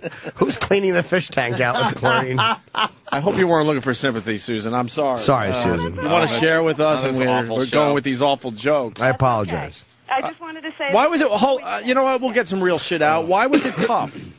Why was it tough? Because I had to translate for them all the time. If, they needed phone calls made, that kind of stuff. Oh, wow. But by the time you were like a person that could do shit, they had it figured out by then, right? No, they still, to this day, they're pretty elderly, and they still call on me to help them. So it's tough for them. But listen, I've adjusted. How do they call? Yeah. Smoke signals? Yeah, and I love your bit about the... ashtray ears and all that. I always old ashtray. We just assume we're talking to people. We just assume we're talking to people that don't know any deaf people when we do those jokes. We forget that maybe it hits No, It's a little too close to home for some. You think that hurt our fucking when we were in Chicago? Talking about fucking that bitch and her stupid fucking those worthless glasses holders on her head. Oh God! Oh, the one they put on TV that couldn't hear. Hysterical. Karen Yeah. something. Yeah. I lived next door to a deaf family. It was like the mother, father, and the daughter was. Could they deaf. not hear, or were they black and cool? And they fucked up the neighborhood with the sign, right? No, it was what? The sign that had to tell you that deaf people are. Nah, they didn't give a shit about a sign I or agree anything. with you, Jimmy, I'm sure it was fucking terrific. What was fucked up was it was mediocre. Okay. What was fucked up was the yelling. They would start yelling at each other. About what? And you'd hear like.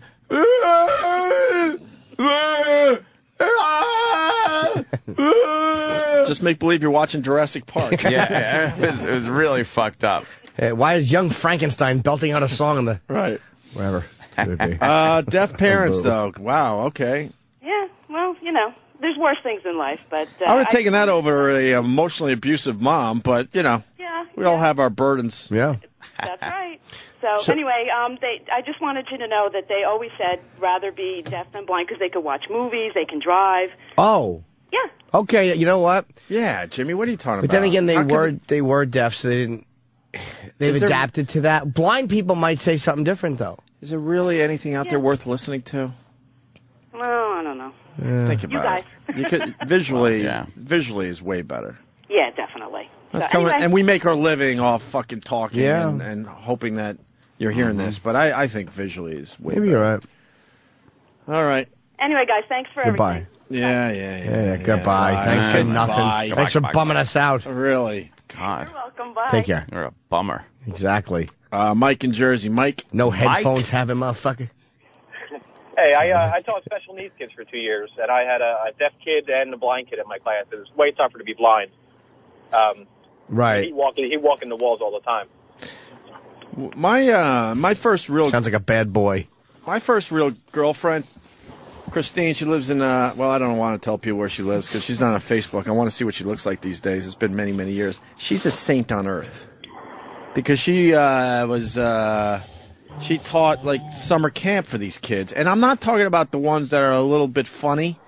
These kids were all the way in funny. Meaning, I don't even think they knew they were alive. That's how bad these kids were. And this girlfriend of mine from the past, a fucking saint. She worked at this camp and trying to make their lives a little better. And I went to visit her, and they're playing kickball. I told this story many times with the wheelchairs and stuff, but the kids have no fucking idea where they even are. You know, if you're a little funny and you're playing kickball, you see it in their faces, like, oh wow, I'm enjoying my life and what my life is. Yeah. But these kids were so gone that they were the state owned them and all that crap. Like they didn't have families or nothing because they were just giving up on it. I mean, which is really sad. And I'm like, what kind of person does it take to actually, try to make their lives a little better? Yeah. When you look at them and go, there's no one home. Not even a glimmer in the eyes. I Nothing. don't know how that's even dealt with. Sorry, Mike, but what were you saying? That's all right. I was just saying it's a lot tougher to be blind. And you look at someone like Matt Hamill, the UFC guy. There's no way you put a blind guy in the octagon and expect him to do anything but get his head knocked off. Yeah. What do you want, a trophy? No, he's right, though. I mean, that is groundbreaking. Blind guys can't fight as good as guys with eyes. Put a lot of research into that. Thanks. Thank you. Thanks, Doc. Mike, thank you, man. You want any more of these? Grandfather's blind and deaf. Oh, fuck great. Yeah. Jared. What's up? What would you get him for Christmas? A coffee mug that said "World's Greatest Burden"? Holy shit! I'm sorry, I don't mean that. Yeah, my girlfriend's father is blind and deaf. Oh, girlfriend. Okay. Sorry. Oh, girlfriend's father. Wait, girlfriend's father, blind and deaf. Excuse me. So how did he get pussy? Oh. I have no idea. Sense of smell? Yeah. And touch. But in order to communicate with him, you gotta do sign language in his hands. And I can honestly say I haven't had a 30-second conversation with the guy in a year. Of course you haven't. Wait, you got to like hold his hand and do the signs in the palm of his hand? Yeah, something like Helen that. Keller. What a nightmare. I haven't gotten that close to him yet, so you know. So, have you been around him a lot? Enough. So what does he do for enjoyment? You know what I mean? He does watch TV. Like he's not completely blind, but like his peripheral vision is completely gone. So it's like he's looking through a tube, and it's still not that far. But believe it or not, he's actually an architect. Ooh. An architect. Yeah. Wish I had my thing up. a little too late. It's such a burden, these things. I really wish. Has anyone ever used his designs? We could get better. Supposedly. Really? That would be a mess of a... Who, Dr. Seuss? No. There we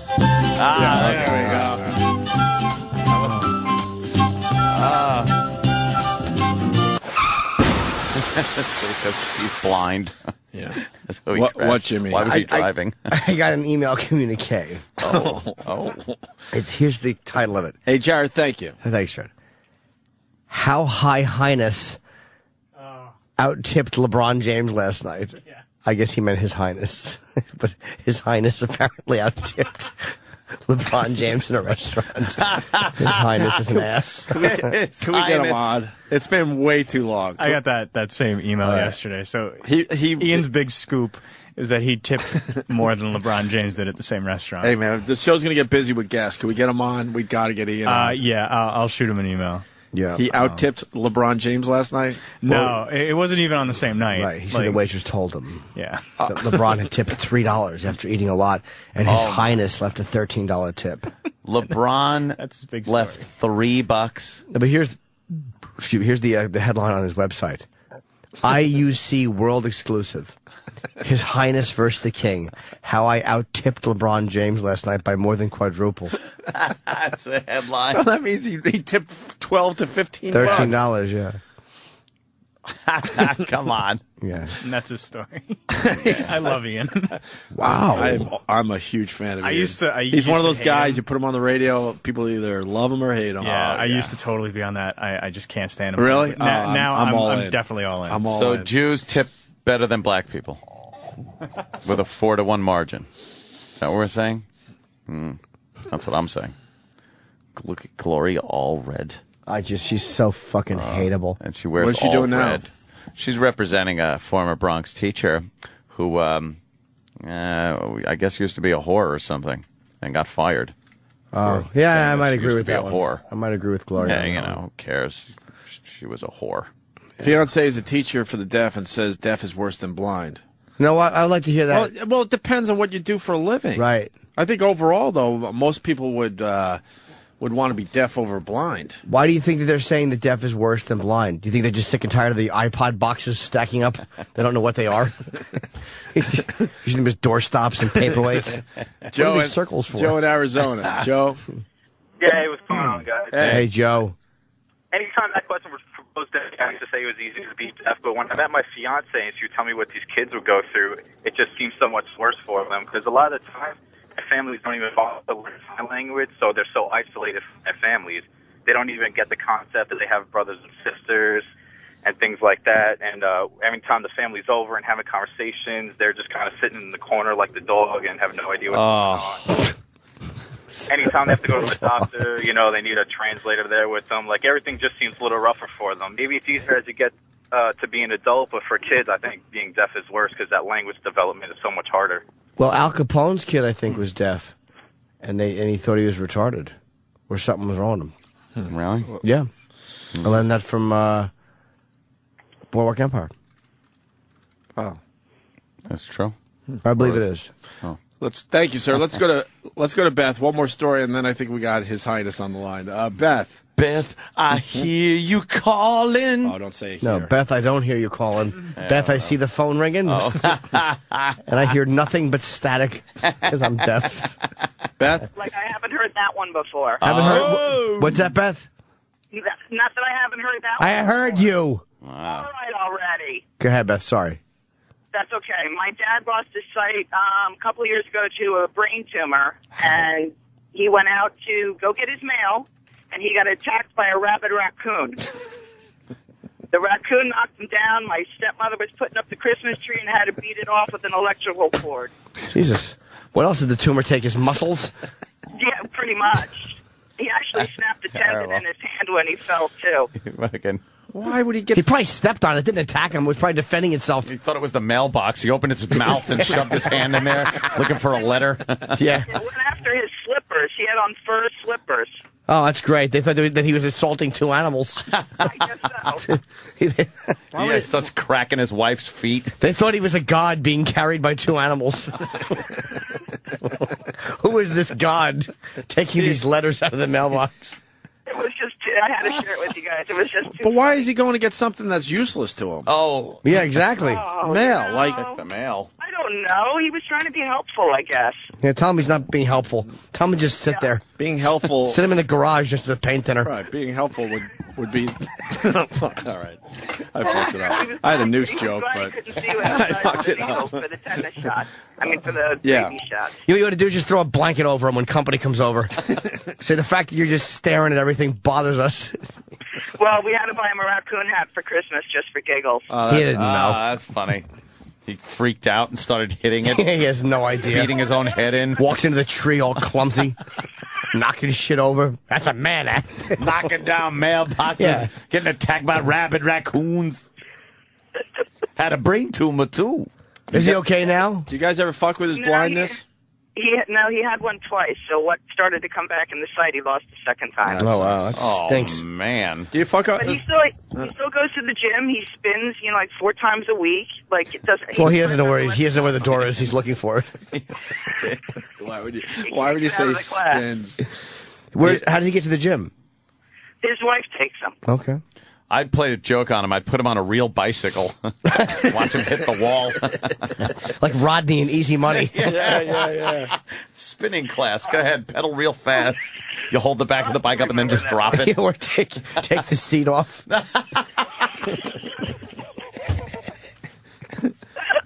Oh, my God. Do you ever fuck with his blindness? Did I ever what? Do you guys fuck with his blindness? Because, Oh yeah.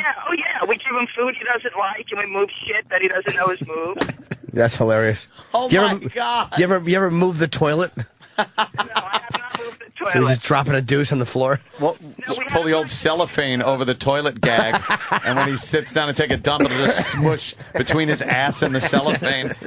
Then you'll just find him collapsed and weeping on the floor. Shit on his ass. Up, though, so he has fallen in. So we have done that. Yeah.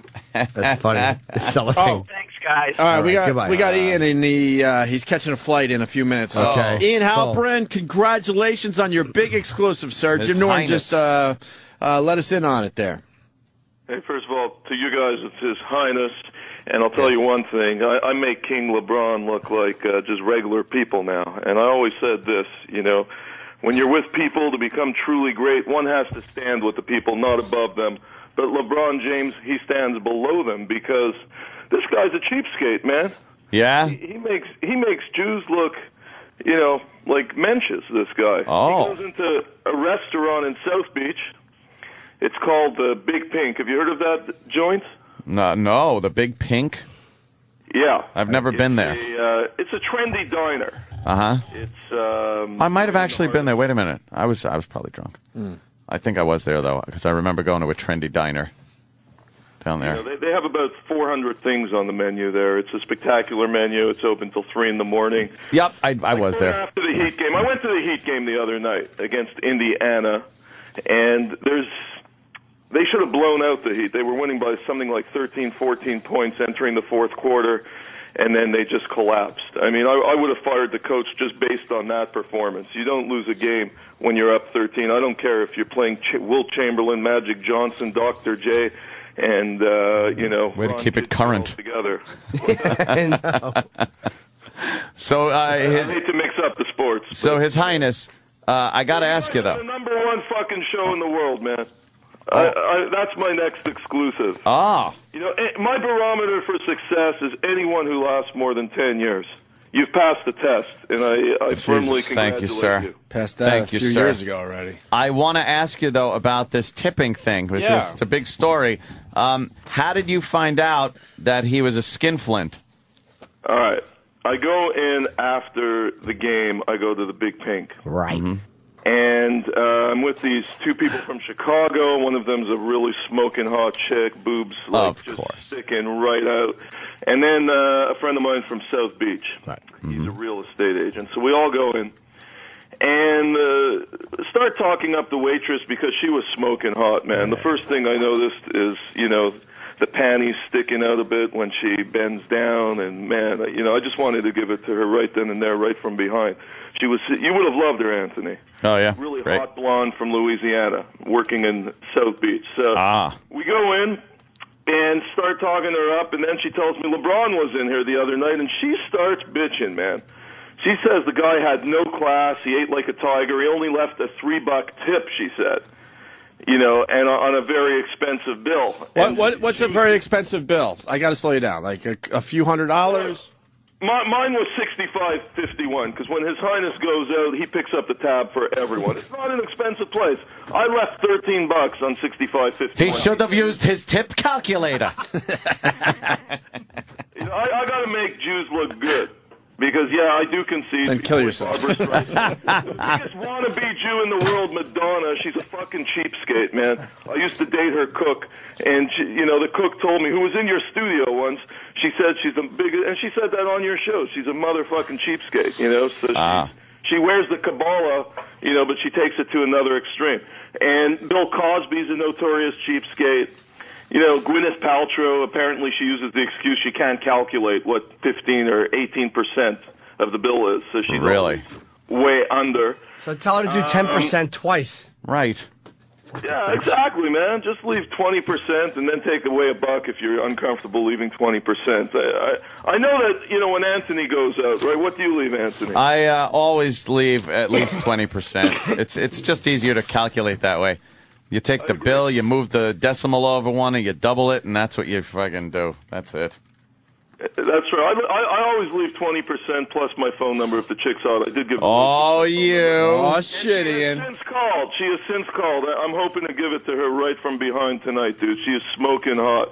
But anyhow, she was venting. Something tells me your tip would be smaller than LeBron's in that situation. No, I think my tip's bigger than LeBron's. Seriously, he you know, apparently his schlong, you know, ain't too pretty. But how'd you find that out? You know what I'm saying here is, she said his bill was significantly higher than mine. Ah, well, so you're busting apart. You're busting apart the stereotype that black people tip a lot. Is that what you're doing? Scottie Pippen, you know. Yeah. No tippin' Pippen. No tippin' Pippen? Is that what they called him? That's what his nickname is. See, all these guys go out, and they think it's carte blanche. Another guy's Ozzie Guillen, the manager of the White Sox. He'll go out, and he'll just disappear. I thought they couldn't calculate the tip, so they said, I can't figure, well, you know. There you go. They just go,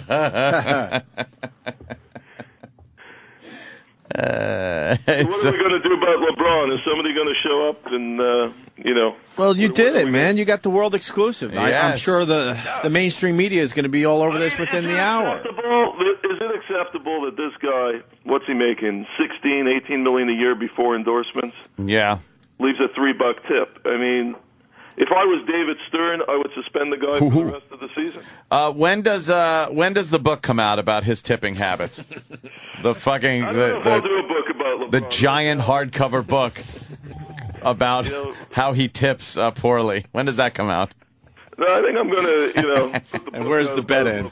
Yeah, and the movie. And the movie, right. The movie, King James Doesn't Tip. I'm seeing LeBron James right now.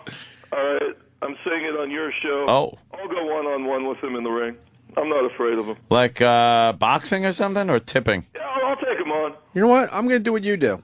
I'm going to take on Tyson. I'm not scared of him. Me and Tyson, Madison Square Garden. Great? Yeah. And see, anyone could do that, Ian.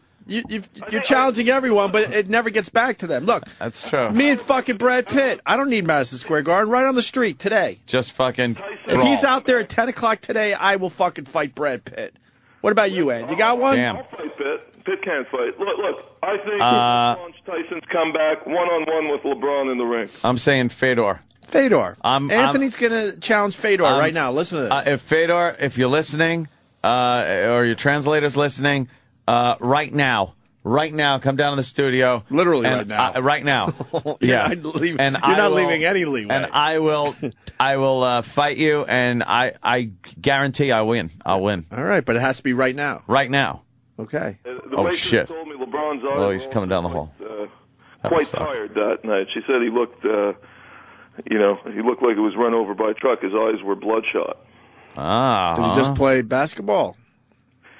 Well, who knows, man? Miami, there's a lot of temptation. Who knows? Everyone knows if he played basketball. It's on TV. It's the news. It's not, did he play basketball? Yeah, who knows? Who knows? That's his personal business. Right. That's a good point.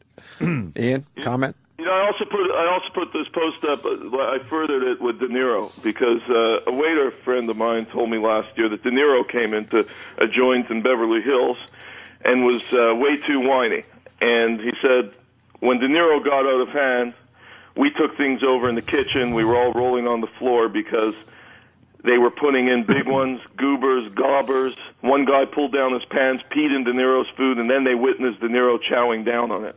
Wow, that's another exclusive? That's another exclusive, man. I like your exclusives today. That's why, when you go to a restaurant, man, I like to get a view of the kitchen. Hello? Oh, no. Yeah. Oh, no. Oh, there it is. I thought it was. No. People want to talk to Ian. I'm just trying to figure out. Hold on there, Ian. Steve in Connecticut. Everyone very impressed by this story. Yes, Steve, you're on with scoop. Ian. His Highness, excuse me. I'm sorry. Thank you very much. His Highness, I got a real quick question. You're still in Miami right now? I'm not going to tell you where I am. I'm on the road, dude. He never does. He's undercover. Okay, but you got to be going back to Miami then tonight, right? What are you doing with your sad, sorry life while I'm shooting a film? Everyone on my crew is a female. He just casually said he's shooting a film. Yeah, he's shooting a film. Now we have to ask him about his film. We all pale in comparison to you, Highness. But my question is, if you're going to give it to this waitress tonight, either you have to be going back to Miami tonight, or you're just lying because you said you're getting on a plane today. His Highness likes to fly his prey around.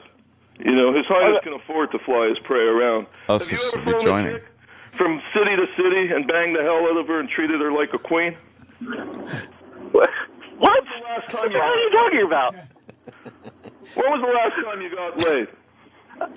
2 days ago. I'm married, though, Ian. Sorry. Well, look. Do you look at other women? Yes, Ian, I do. Yes, every day. See? Have you had a threesome with your wife? Have you open this? No, just in college, bro. Or do you take the vows seriously? Yeah, I do. Sorry, bud. Well, you're an honorable man because I'd say about 99% of people who walk down the aisle today, they don't even read the vows. They have no idea what they're saying. They're just repeating the vows like parrots, man. That's right. Real quick, though, you're a genius at changing the story. So tonight you're flying to Miami to bang this girl. Opie's one You're guy. flying tonight to bang this girl, right? That's the truth, right? Because I'm banging this girl tonight. That's what you said. Taking us from behind, this Louisiana waitress, right? So you have to be flying there tonight because you already said you're going to be on a plane. I'm not jealous. I'm just calling out your bullshit. You're so full of shit, bullshit. I love how the fans love fucking. Oh, I His know. Highness. And they pick apart everything They he can't says. get enough of him, man. He sounds so frustrated in marriage, man. He's just making the fun. All right, well, why don't we go to And he's taking that out on me. Yep. Why don't we put a real fan of His Highness on the line for once? This is John in Hoboken. John, His Highness. Hey, Ian, good to talk to you. So let me get this right. LeBron wants a $3 tip for maybe one person. He left 15 for 4, and you're bragging about it? Ooh. Dude, do numbers. All right? Okay. Do math. Are you good at math? What did you get on, with all due respect, did you pass math in high school? Yeah, I did. And how do you know LeBron was alone? I never said he was You were alone. bragging about bringing 4 people for a $65 bill, and you left $13. You left 20%. You're bragging, writing an exclusive article on it? No, I'm saying His Highness out-tipped the king. There's another king. It's called LeBron James. You're the king of His 50 Highness, I was 20% on the king. the This was a battle. This was a royal battle. Have you ever watched the WWF when they have a royal battle? Okay, well, how many people was LeBron with? 3. You got the chance. Make up something good, Ian. I don't care who he was. I don't care if he was alone with his hand on his fucking 4-inch cock. The fact is, it's a numbers game. All right? It's a numbers game. You had 4 people on 20% and you're bragging, I Ian. also say this for the record, my dick's twice the size of LeBron. Once again, change the subject, Ian. All right, John. What's your... more of these originals. I want to know what your movie's about. Oh, yeah, you're filming a movie, What are you sir. filming? Yeah, I never revealed it. I never let the camera Oh, okay. until it's done. All right, that makes Otherwise, sense. they'd shut me down. Yeah. It's a good one. It's not... Give me a couple more callers before I hop on this flight. All right. All right. Jimmy in Staten Island. Jimmy. Hey. Good morning, boys. Hi, Jimmy. How you doing, Jimmy? His Highness, how can one become a washwoman cunt like him and make a fortune? Does he have a seminar? Can I be like him, boning different girls all around the place? Bullshit. How does one be like His Royal Highness? Yes. Jimmy, I'll tell you what. What? You sound like a good guy. You sound astute. You sound like a student of the game of life. I will take you one-on-one into my office, and I will change your life. I make Anthony Robbins, okay? It's like LeBron compared to Spud Webb. Spud Webb. I remember Spud Webb. Motivate and change your life. I kid you not. I've done that to many people. A motivational speaker? Yes. I have spoken many times. I will... Look, I'll say this to any of these motherfuckers listening to your show. They all criticize me. If any of you motherfuckers with your hands on your dicks right now listening to the sexiest voice in radio can do it better than me, I'll be the first guy on my feet clapping. But until then, shut the fuck up, eat your potato chips, and go to bed frustrated, looking at your wife and thinking of His Highness. Bravo. Wow, I don't know how you come back Goddamn, from that. Ian. I'm sorry, but he got you, Jimmy. Ian fucking knows how to just own people. Ken from Green Lawn, home of Harborfields High School. Ken, what's going on? Hey, not too much, guys. Hey, I'll bring you, cheap fuck. I want to know how you took out 4 people for dinner and only spent $65. Everybody I picked up on that. shared an order of fries. In Miami, yeah. In Miami, of all places.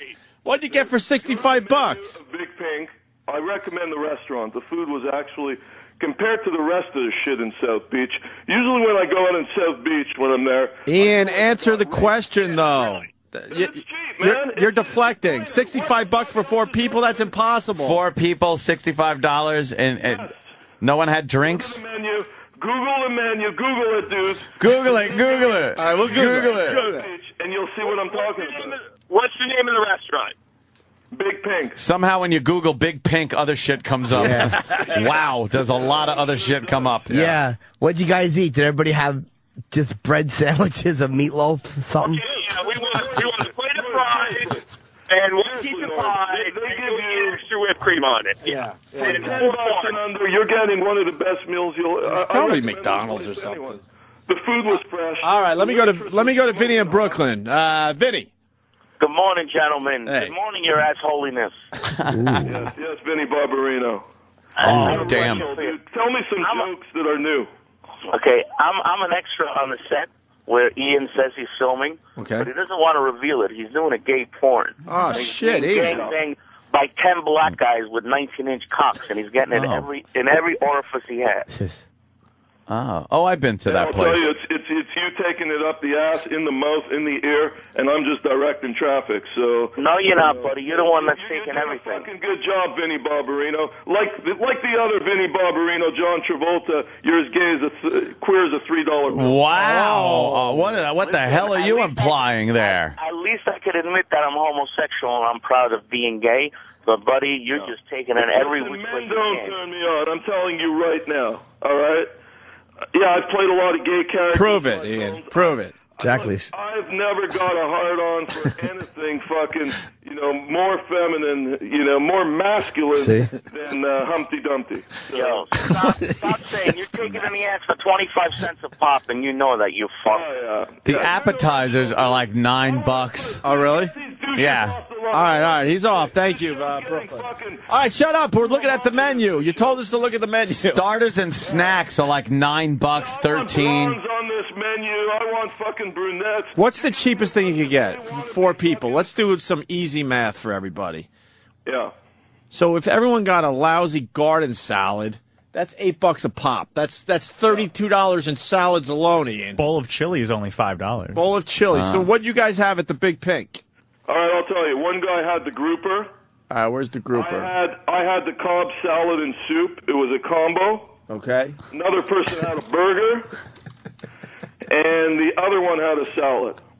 All right, the grouper is $14.25. Grouper's $14.25. All right, $14.25 right there. All right, we're at it. Now let's keep track. Cobb salad? Cobb salad. Soup combo. Cobb salad is $12. $12 for the Cobb salad. $9.95. What's the next What? one? I had that half and half. It's $9.95. Oh, half salad. Yeah. No, that's impossible. Because half the Cobb salad would be $6 or so, right? Soupy salad. All right, maybe. All right. Combo for $9.95. All right. So what There's was the taxes next thing? involved too. All right, we'll allow his $9.95. All right, So grouper and Cobb salad. Then what the else here? burger. Burger? Just a regular burger? Yeah, one burger. Cheeseburger, right? No, it wasn't cheese. Veggie? $10.50. Big Pink burger is $10.50. $10.50? Round up to 11. All right, and what was the other guy? And another salad. What kind of salad? With chicken strips on top. You know. I love how Ian's got to tell us what they all ate. All right. Dumbest radio Chicken ever. topping salad. All right. And what about drinks? And what about appetizers? Do you share some poppers or something? Dude, it's fucking 11:30. About $12 for the chicken salad. $12 for the chicken All right. salad. Well, did you have appetizers? Did you share something while you waited for your food to come out? You don't get in shape like His Highness by eating appetizers. I understand. I'm sorry that I asked. What, a little dessert. Did you guys get any sodas? Sodas. What'd you drink? I think the lady with us, she had one Crown. So she did have a drink. A Crown? Yeah. All right, 1 Crown. What the fuck is a Crown? Yeah, I think that's about it. Let's do the math here. All right. I have the bill somewhere right here. Let's get. You know what? Let me dig it up, man. Well, it's 48 without drinks or dessert. 40 and tax. We're close. Yeah. We are close. Yeah, we're pretty close. 65-12. 65-12. So, you know, look, at that, maybe somebody else had a soda. I have no idea, man. And you left. And you left how much for a tip? 13. So 48 and 13 is 61. Why couldn't you leave the 80? No. It was 65-12, the bill. So why'd you leave 13? Just leave 80. You Jew? Probably. Look, A-Rod, man. A-Rod. Don't you round up and just go, fuck, here's 80. Yeah. Hey, listen. I do the Who math. doesn't do that? 65, 13. You know, I'm not Moses. I'm His Highness. His Highness lives 20%. Well, his numbers do work out. Fucking chicks on this phone. His numbers did work out, by the way. Oh, sure. One of the movies, we have to go, right? All right.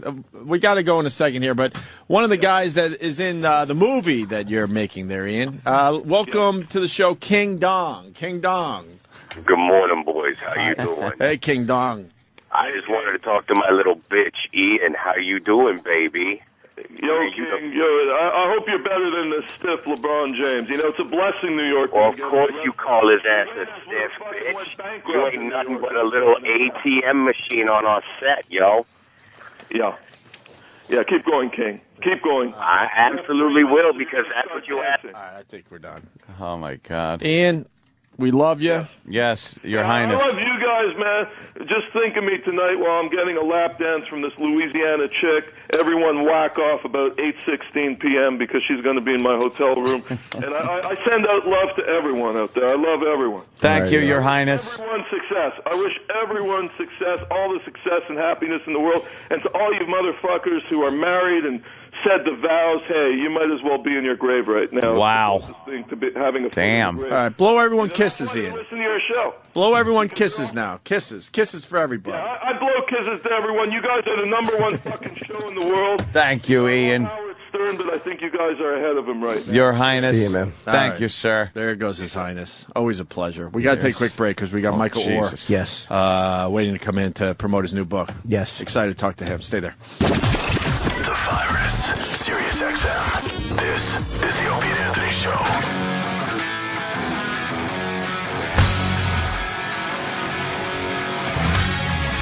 Let's get Michael in here, man. The inspiration for The Blind Side. Hey, Michael. Thanks for coming in. How you doing, man? Nice to meet you. Opie, Anthony, Jim Norton to your left there, sir. Danny Ross. Try to be a heavyweight. Yeah. Wow. So you're walking down the hall and it's like, yep, he is big. God damn. Yeah. Offensive lineman. You're the funny guy? Well, sometimes. Yeah. Sometimes. Mediocre at best. Yeah. That's what they was telling me out there. They're trying to get rid of you. Yeah. I'm only kidding. Been trying for a long time. I really like The Blind Side. I'm not a big fan of Sandra Bullock, but I like the movie in general. Right. And the one thing, and I'm glad I read it ahead of time, I was thinking that this is probably not portraying you properly. Yeah. This movie. Because you come across in the movie, obviously your character, because you weren't in the actual movie, as a dumb guy. And I'm thinking, this guy's not a dumb guy. No, I'm not like they, portray me. A little bit smarter than, what they showed. Really did a lot of things on my own. I always had a, inner drive to see it on my own. And, that I've always, said I was going to, make it regardless if I had the help or been taken in. And, I could have been, anything, garbage man, worked in restaurants. I was going to make it to, put a roof over my back and, food on my table, to make a decent life for me. Is that how you see the movie, though, where they portrayed you a little dumber than you really are? A little dumber. You might want to phrase that differently. I'm sitting far enough away from him. A little bit, they because then in the movie yeah. they do show that actually you weren't dumb, you just didn't know how to learn properly, I guess. Yeah, in real life, coming from public schools, then going to a private school, you're not going to see a lot of material that they showed, and I had to catch up a little bit, but once I got going, it was a totally different story. And the other part of the movie, the little kid, he Yep. drove me nuts because he wasn't teaching you football. No, I always, I've been, I prided myself on football for a long time, and that's all I really had growing up. And, I've been knowing sports since, 7, 8 years old, and, I already knew how to play. I didn't learn how to play football, with ketchup bottles or, Leanne teaching me. But they needed to make it inspirational. I know, but the point, They the did point a of great making, job overall, though. I know, but I'm trying to defend you a little bit. Fact from fiction. Yeah, because in the movie they made it look like he never played football before ever. Yeah, and I'm like, there's no way that's possible. They would have been some great coaches. They're supposed to be NFL coaches if they can teach somebody stuff that fast. Yeah. But like Ant said, though, it is Hollywood. Was the kid helping you train? That kind of annoyed me, too. It made it look like, here's the big dumb lug. We'll show him how to live life. And it's like, no, they just took a guy in who was homeless. I always been a hard worker. We didn't do anything like that. Hollywood's Hollywood, But were you watching the scene like where the little kid is training you? Go ahead, Big Mike. And you're like, what the fuck is this idiocy? Basically saying the little white kid has a better brain than the black guy. That really did annoy me because that's what Hollywood I was kind does. of annoyed by that, too. Yeah. I was just sitting back watching, and not every day, people have a movie made about them. So, especially where I'm from, so I just took that. That is Michael, true. we don't want to. We want people to read the book, obviously, but what's the real story? Like quickly, you know what I mean? Like, how did this family, discover you and take you in? No, I was already at the school, and I just needed help getting from. I had to. From where I'm from, it's a long way out there, and to the school, so I couldn't. I had to stay from different families and things like that. I already knew, Sean was a volunteer coach, and he would help me put money on my meal plan, things like that. And Leanne, she would take me shopping sometimes, but I was already at the school, and you needed help. My senior year going into my senior year, and. It took me in, and it's been great ever since. Did they really see you walking down the street and pick you up like that, or was that kind of Nah, it didn't happen like that. I was already, spending the night over at the house, and they asked me, did I want to move in, and I said, yeah.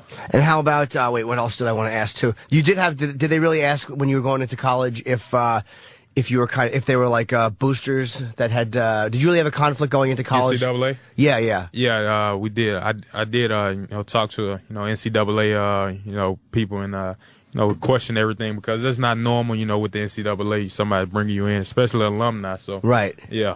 And how about the gun? Was she really a gun owner that went because this went scene, into the hood? Opie saw the movie first, and he goes, "There's one scene you're gonna love where she goes into the hood with a gun." Drove me nuts. Like those guys would have laughed at her in real life. I don't know anything about the hood, but you gotta assume it. Come on. Yeah, well, you know, Hollywood's been Hollywood. You know, that's a different story in you know, the neighborhood where I'm from. You know, people do not do that. So you don't think that the white lady in the skirt went in with the pistol and frightened the whole neighborhood? I was like, what are they doing? Frighten the gangbangers? Really? Nah, that's not gonna happen. Yeah. So there's nothing that's real about this movie. That was a great story, though. How about there was kind of the relationship with your real mom in the film was that she was not around when you were young and that you were kind of how true is that? Was that true? You know, she, you know, struggled with her own things, but, you know, when she, was able, you know, she loved us dearly and, you know, took the best care, of us she could and, you know, just a product of her environment and, you know, it was nothing something she couldn't do nothing about, but, you know, we took care of ourselves most of the time and, you know, survived on our own. So did you reconnect with her?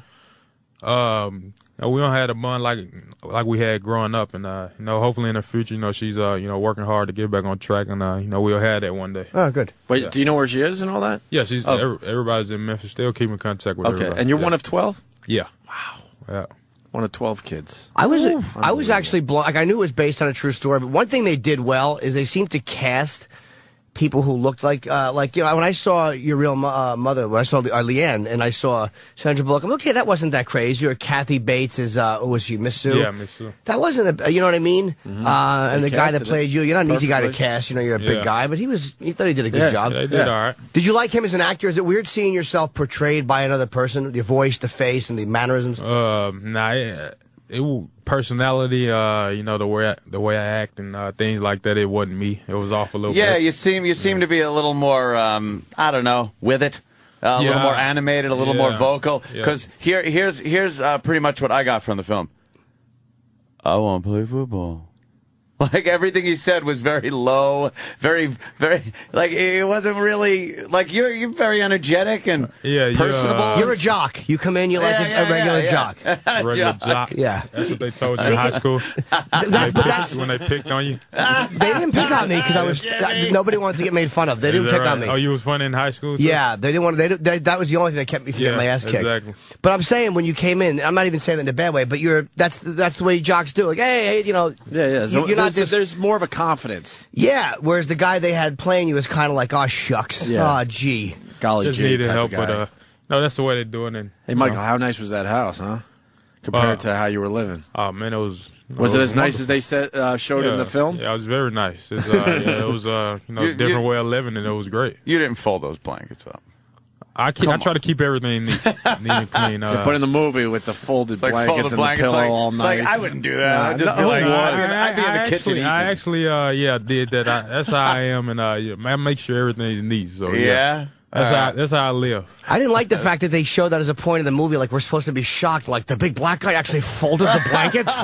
It was like that was supposed to be the moving part. Like, hey, they are just like us. Oh, but that was the idiocy of that moment. Yeah, the black folds the blankets. The black-white thing drives us nuts in commercials and movies, Michael. Just so you know where we're coming from. I guess. Now, in the movie, they portray the school and the neighborhood as very white. Was that the case in real life too? Yeah, where there was some racism with the mom there because she brought in a black kid because they kind of showed that a little bit. Behind the scenes, I don't know. I think there was you know, a little bit stuff like that, but you know, nobody brought it to me. You know, I got along with all the students at the school, and you know, we had great times. Yeah. So you, how long have you been with the Ravens?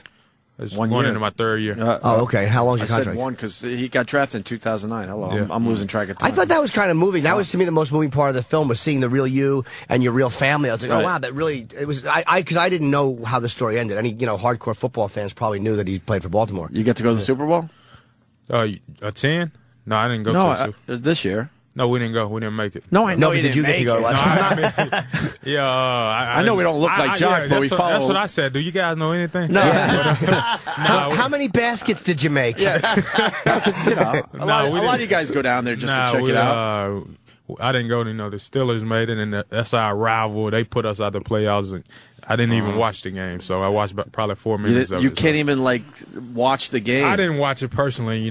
We supposed to have been there. We supposed to play it in it, so we didn't do it. And did you listen to the radio show that was on in our place when we were fired? One time I did. Yeah? Yeah, I did, and I laughed really hard. Do you watch other shows? They were brave enough to finally beat the shit out of us because we didn't have a voice. I remember like it was yesterday. Yeah, I know. Yeah. Do you watch other football games? Or I don't watch other stand-ups. Very rarely do I watch them because I just don't want to see it. And is it hard for you to watch other Maybe football you can games? learn something from them. No, I'd rather just fucking bumble along and fail on my own. There's no need to watch them. Nah, I mean, I watch it. We watch a lot of games.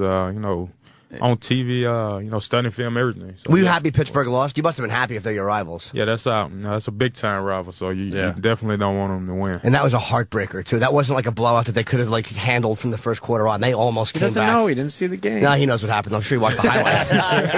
Come on, once you found out they lost, you must have watched every highlight. My college teammate Mike Wallace played. I checked it out a couple times, see how he did, but I didn't watch the full game. Who's the hardest guy you have to play against? Who's the guy you hate going up against the most? I'm not gonna throw any names out there, but I love playing the Steelers defense. It's an intense rival, and it's a big time game every time.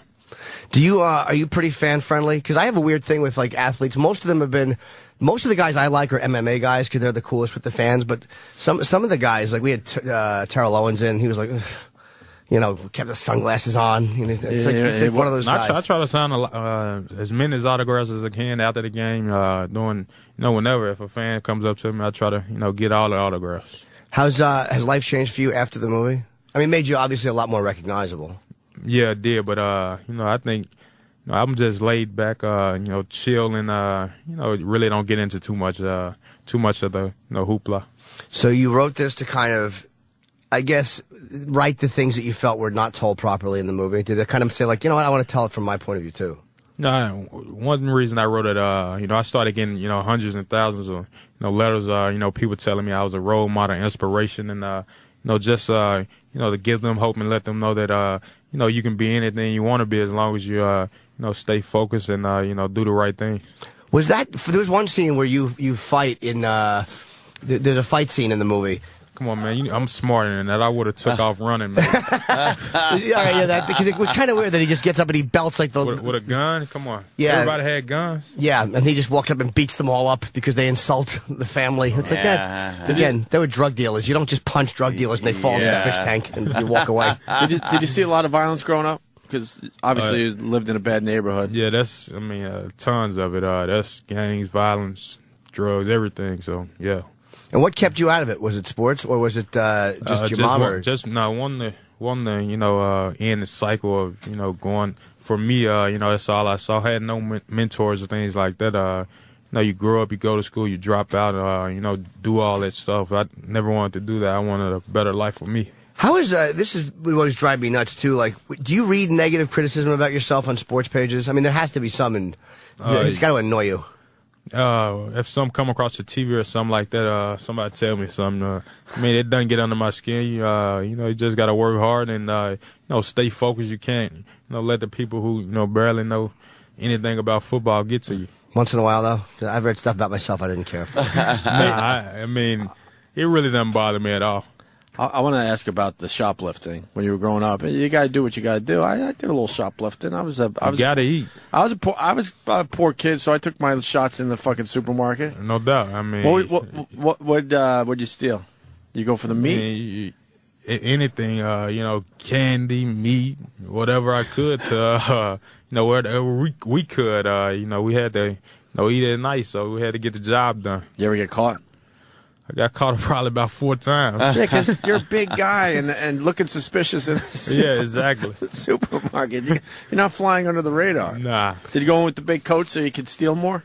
In the winter, we did have coats and stuff on. Yeah, I was still got caught. I remember when I was a kid, me and my friend Marvin stole Star Wars figures, and we got caught, and we stole Chewbacca. Trying to steal toys. Yeah, you know how it is. I was 19. I didn't know any better, and we were really young. And I remember the security guard took us in, and I never forgot this. I remember Marvin had put I think the guy wanted to see Marvin's penis because he had shorts on, so he made me leave the room while he checked Marvin because he thought he had a Star Wars figure down the the front of his pants. Oh, boy. That sounds a He little just wanted to see suspicious. Marvin's penis. Of course he did. Yes. He made you. Y'all didn't. He asked me to leave the room. All three of y'all didn't stay in, and y'all. No, he didn't put a cracker on the floor. No, I went outside, but I was so stupid at that age. I didn't know, like, he's probably looking at Marvin's package because Marvin had a huge mule. Even at that age, I realized Marvin was gifted. He was 13. He had a beard. You know how it is. You know how it is. Yeah. And he had a little Star Wars figure in his underpants. Oh man. Well, this looks like a good book to read. Are you doing any book signings? I did one at Barnes & Noble yesterday. Okay. Where? Those places are shut down, man. The one in my neighborhood is it was done. Barnes & Noble, I think. Yeah. Yeah. On there's still a few out there. Few out Fifth there. Street, I think. Are you doing any more or no? Yeah, I got one in Baltimore tonight. Doing really all over traveling. Be traveling for about 3 weeks promoting the booking. Okay. Trying to get it out there. Do you know how the teammates treat you? Do they goof around a little bit? Nah, everybody enjoyed it. They congratulated me and they told me they were proud of me. And happy for me. Did your family have any issues with it? Like, hey, that's not exactly how it happened. Nah, they loved everybody. Oh, they did? Yeah. Oh, that's cool. Yeah, you'd wonder because sometimes you're portrayed differently and be like, it's not me. No one tried to sue. Not that I know of. No. Not that you know of. Yeah. Anyone else? Any of the siblings doing well? My biological. Yeah. Yeah, everybody's doing pretty good. Doing all right? They grown up and got their own lives and doing all right. Do you change your number so they don't call asking for money? Not from my family, but distant relatives, a lot of old friends, things like that. Yeah, if it's from the area code I'm used to, don't answer. Leave a message if it's important. You know how it goes. Have you had some people come creeping around looking for cash? Of course. You had to have. That's how the game goes. That's all the time. Are you comfortable saying no? I say no in the heart. Probably a record-breaking time. No. You know how to go. Because in the end, man, I mean, NFL player, that's rough. We knew a few of these guys, and it's a tough life, and you don't know how many years you really got. Exactly. You can be gone the next day and right. no bank account. All of a sudden, you see we just watch, and all of a sudden you see one of these guys limping off the field, and you don't know that that's it for him. Yeah, you just assume he's going to rehab and come back, but a lot of these guys, you see them limp off the field and never hear from them again. That's fucked up, yeah. That's how it is. And you're an offensive lineman, man. You're in those pileups every fucking Sunday. I don't know how you do that. Just got to, praying and just play the game the right way and try to, and hopefully you make it out every Sunday. Right. Don't you love guys like Eric Williams who really, I kind of like guys that played a little bit dirtier because I didn't have to face them, so it's kind of fun to watch them. Michael really does. Cowboy fan. Michael really has to go. Oh. Yeah. He's got a heart out because he's got a lot to do today. Oh, Michael, okay. thank you. I mean, nice hopefully come back and see us again. The book is called I Beat the Odds, Yeah. From Homelessness to the Blind Side and Beyond. And, it's Michael telling his story from his point of view and straightening out, I guess, certain things that were told a little inaccurately. Thought you guys were going to never read the title. Oh, yeah. We did actually before you came in. We did before. We'll do it a little. And then this replays all day. So. All right. Awesome. Yeah. We just sold you some books. Trust me, Michael. Gotcha. Appreciate you guys. Thanks for having me on. We're going to do a quick break, and then we got JWoww from the Jersey Shore next. Stay there. Sirius XM, the virus.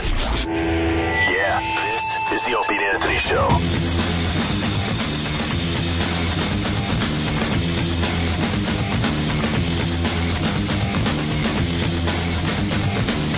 Michael was all right, huh? Yeah, he was very cool. There were a lot of interviews today, a lot of TV. We had to get him out of here. Yeah. Where's JWoww? She's coming down the hall. I think they're trying to get him on the bestseller list. He's got The View and Wendy Williams. Oh, is that what they're trying to do? Yeah, they did Piers Morgan. He could definitely talk football with Wendy Williams. Okay. Oh, I get it. Looks like she's wearing shoulder pads every day. Yeah, she's a big gal. Keep trying. All All right. Hey. Shoulder pads slip down onto her chest. See, because she's got. I should have just stopped. Why not? That was a good one. I don't know. I was going to say also, when you were talking about your high school experiences, and he was talking about his, that you could have a movie called The Backside because you're an ass. but I didn't. I didn't think it would get a laugh. That would have been hurtful. Hi, how are you? Hi. Morning, JWoww. It's How are JWoww. you? JWoww. We have to apologize, I hear, right off the bat for our old producer. Yes. Sam. Hi. I didn't realize you guys remember Hello, that. J-Well, this is Steve. Hello. Could you please call because we want you for this program. And would you like to be a cam girl on Foundry? So what happened? Yeah, Sam interviewed you from our show. 'Cause Yes. we were on vacation or something, and then you told the story that our old producer, he's no longer with us. He bothered you to the point that you either changed your email or your phone number or something. That's great. I don't know the full story. He was just texting me, and I had no idea. I was like, all right, because I was new to it. Everybody was new to it. We were all new to it. And then, 30, 40 text messages later Oh, no. asking questions. And I thought it was like, is he like a reporter and he's just saying that he's from Opie and Anthony? Because the stuff he would ask. What was he saying? What was he asking? Just like, I need you on the show. I need you on the show. I got this, that, and a third to talk about. What's going on with this? Are you really going there? Are you doing this? And I'm like, but he claimed to be one of you guys. Well, see how that worked out. Yeah. He's not here anymore. Wow. So he was just kind of annoying you with questions, and you had to change it. Oh, that's. No, I never. I just stopped ignoring because I was like, I asked MTV. I was like, can I go on? And they're like, no. Like, what are you doing? No. And I was like, uh-oh. Did he send you any inappropriate texts? That's probably where I would have went wrong. It was tough getting these guys at first. Yeah. Because the show was so hot. But now we've had the situation on. We've had Vinny rules. Here's the He's done our picture show of a me. few times. I'm now. a lobbyist. His uncle is classic. Oh, he's He came in here hilarious. and just made us laugh Oh, my for an God, hour yeah. straight with his homemade shitty maniac. wine. Just Homemade shitty horrible wine. homemade shitty wine. He made Brooke Shields drink his shitty wine. He's sweating in January. Yeah. This guy's definitely got a drinking problem. He's great. Yeah, he is really. He's a good time. Yeah. He's definitely a good time. So you were being bothered by Steve, and you finally ignored him. And did he continue to contact you? I mean, yes. It's Yes, every once in a while. You have no idea how Every once in a how while. happy this makes us. Really? Yes. Yeah. Not because you were bothered, but just because he's getting you were tossed under the I bus. just want to know how he got my number. I don't know. We don't know. That's we don't know how the he does. mystery behind it. We don't know how. Wow, he does that what is he odd. does. That's why I thought he was a reporter and just saying he was somebody else. Figured out how to get your number. Yeah. Oh, you You didn't know, give it to him? No. It couldn't have been motivation on his part. No. Yeah. We never saw that. I'm watching Jersey Shore, and I like this season a lot. Thank you. Is it being portrayed properly? Yeah. It you is? know, they really can't make anything up because it is our actions. Right. A lot You of know? fights, man. I love the chick. Did you see the mid-season trailer? No, I don't know if I did. Oh, watch that one. Yeah. Wait, am I behind? Some It's fisticuffs. no, it's a trailer on MTV. It's to show you what's to come. Yeah. It's intense. Some fists flying. Yeah, it's like to another level. Really? Yeah. Wow. Maybe I didn't. I no, mean, I not definitely like didn't see this. Then. roommates, but relationship drama. Yeah. Really. Right. Do you like guys like that, like in real life, like guys that are kind of aggressive? Because I tend to be like a mellow. I don't like to fight. Do you like guys that like to kick ass in bars? No. Not that we're going to go out, but I'm just saying. No. Well, that was kind of like my ex. He had like the Napoleon complex. Oh, really? So he was always barking. Like five. he Always was my height. barking. Well, you're pretty tall. I'm 5'7". 5'7", okay. So And he you're was from Long 5'7". Island, right? Yeah. What town? I was trying to figure it out. Franklin Square. Franklin Square. I just heard that Franklin South Shore, Square yo. is like the #1 place where people get killed with car accidents. Really? On the news this morning. Hempstead Turnpike.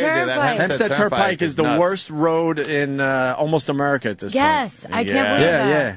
People try to cross it. I don't know what the hell they're doing. Trying to get to A&S Bagels. Tell me. like 4 in the morning. I get plowed over by a truck. Terrible. I'm from Huntington. Ant's from Yeah, that's from East Northport. Yeah. Oh, okay. We're North Shore guys. No, Massapequa. Danny lives in Massapequa now. There you go. Yes. But he's a Queens transplant. And a queen. I didn't date a lot Part of of Queens. Yeah, I didn't date a lot of girls on the South Shore because you girls were a little tougher. We're crazy. Your girls are crazy. You're insane. My girlfriends are crazier than me. Really? Yeah, you come across a little tough and crazy on the show. a little bit, but my girlfriends put me to shame. Bay I Shore mellowed chicks them are out. nuts. Yeah. The Bay Shore chicks where they would tease the front of their hair up and spray it. We called it the waterfall. Yeah. Because it just looked like, they wanted it to look like they had a lot of hair, but it only looked that way from the front. And the So they side. turned sideways and they had brushed all their hair forward. Yeah. It was hysterical. It's a front poof. Front poof. We called it the waterfall. It's just like It wasn't cascading. like Snooki's hair. Like she at No, least, no. Like, She has a lot of hair, so she can just do whatever she wants. Were you with it. so jealous of not being dropped in the ball like Snooki was on New Year's Eve? No, I actually thought. No. I actually thought she was really gonna get dropped, so I was nervous for her. I was Were afraid ya? of heights, so You I'm thought thinking it was like just she's going to be like, just free fall? Yeah, I'm like, she's gonna be out in the middle of Times Square getting dropped like 20 flights. I could never. But it was really amusing what they did with her. Yeah, they kind of put her in a big Absolutely. hamster ball and then just lowered her down to the ground. She loved it. Were you 2011. surprised how tough Sammy Sweetheart was? You know what? I can relate to her a lot. Really? Yeah, Because they fought on the show, and Sammy Sweetheart looks like she's got a punch, Oh, when she hit Ronnie, She hit I never Ronnie saw good, that until and everyone else did. she almost nailed you too. No, You know, guys missed each other by like Yeah. inches in that one fight. But the reason why I didn't really want to fight her is because I could relate to her. My ex did a lot of the same things Ronnie did. Mm-hmm. And all my girlfriends would tell me, and I wouldn't believe them. This was years ago. What and was I he talk doing? about it in Like my hooking book. up with other girls? My ex, he was cheating on me. I talk about it in my book. Like, he was cheating on me left and right, lying, different cell phones, different MySpace accounts. It was Jesus. disgusting. He was all in. Oh, yeah. And all my girlfriends told me, and I didn't believe them. How do you cheat on a JWoww? With ugly, man. Like, I wouldn't even care. Like, if it was like Pam Anderson, I'd be like, you know what? At least make Good them for you. better looking than. Yeah, good for you. But I mean, like, meth-looking addicts, like chicks. That, like, I'm like, what is wrong with you? Oh, that's hilarious. I was looking through the book. Actually, there's one thing that really stuck out. It was like the first thing. It was called smushing. And I like what she wrote a lot because it was like about sex the first time with a guy, and she's like, sometimes it's not going to be good. And I kind of like to hear that honesty from a woman. I bet you do. Please. Then I know at least I get to fuck a second time, and they're like, oh, it wasn't just a mistake. He really is lousy. He really does stink, but at least I get two in. Tune in for a second time, right? Yeah, but it's like it was cool to hear that honesty because you usually people talk about sex, they're like it's going to be amazing, but like what do you find can make it awkward when you're first like banging somebody? Everything can make it awkward. No booze. Yeah, I mean, If you're not at least a little buzzed. Yeah, it's good to Right? have a little boost, Yeah, you especially got for to the first loosen time. up a little man. bit. Yeah. it's just. But not too much. There's a big fall off. Right. It's like a graph. It's like, oh, it's really good. You drink a little more, better. Whoa, we had too much to drink. Yeah. Oh, that There's a graph fine really line drops for the first off. time. Yeah, Yeah, because she's like it could be wrong or whatever, but then she's like especially if you can't get it up. Has that happened to you? No, not particular, but my girlfriends, two of them, that's what I write about, had those type of situations. Oh, jeez. You know, and it's not even that. It's like you go out, you have a great time at the club, and you want to hook up after, but, you know, guys have a performance issue when they're, 14 drinks in. Yeah, I've had those. You know, it's humiliating. You have to make up an excuse like, I took Dramamine because I flew today. Dramamine. Yeah. You know what kills my dick is antihistamines. When I I would take- forgot we're Really? allowed to swear on that. Yeah. It'll be a good Do whatever time. you want, man. Yeah, but I can't. Try spraying it in your nose. That's probably why I was forcing those little pills in. So you've never had a guy have that happen? What have you had awkward in bed? Because I've had some horrendous sexual experiences. Oh, Some were my we've fault, heard. some were the other person's fault. What have you had happen that you found to be uncomfortable? Like, what do guys do wrong? A lot of things. I don't even know how to, I mean, I don't want to air anybody out, but. You don't have to say names, no. Just like, it's. You think they look better with clothes on? Clothes And come once off. they and then come, it's just bad like. news. Yeah, it's disappointing, right? It's like, yeah, it's like. But you go out with a lot of guys that work out a lot, or is that just bullshit for the show? Oh, that's what I love, and that was not my ex. So when they Really? take their clothes off, they just look out of proportion. No, I mean, No, like a belly. It's, and yeah. out of shape. because when you wear, loose shirts or you have big arms, you really can't tell what the belly looks like. Oh, jeez. And, that, or they have, We're all sucking in our bellies as you say that. or you just, performance issues, or they're nervous, and then they make you nervous, and then, or they make weird noises. That was a big thing. What's a weird noise? I don't know. Just like, yeah, like they bring shit back from like their childhood. I don't know, like that they have like mommy issues. I don't get it. Like baby noises? I don't know. Holy yeah, just things shit. like that. That's crazy. I'm sure if they saw you naked, though, there's going to be some noises coming out. It's just like, I tend to make Stooges noises while I'm going down on a woman. Like, if I like it, I'm like, Some stuff like that. Yeah, but that's why I would be very self-conscious getting naked in front of, because I'm in very mediocre shape. I look like two people melded together. Like, from the waist down, I'm okay. Like, I have decent calves. Not that you want to see them, but maybe sometime. You're a conjoined twin. Yeah, from the waist up, I'm like something really went wrong. JWoww, he has no hair though, which is show. My arm. I literally have. I'm very wispily. He doesn't shave. That's how. It's just kind of girlish and feminine. Just touch it. It's to very feel how fun. That old gag. Sorry, we haven't done that. Yeah, no. Sorry, I noticed that we're assholes. I noticed you as a younger guy when I was like, in my 20s and shit.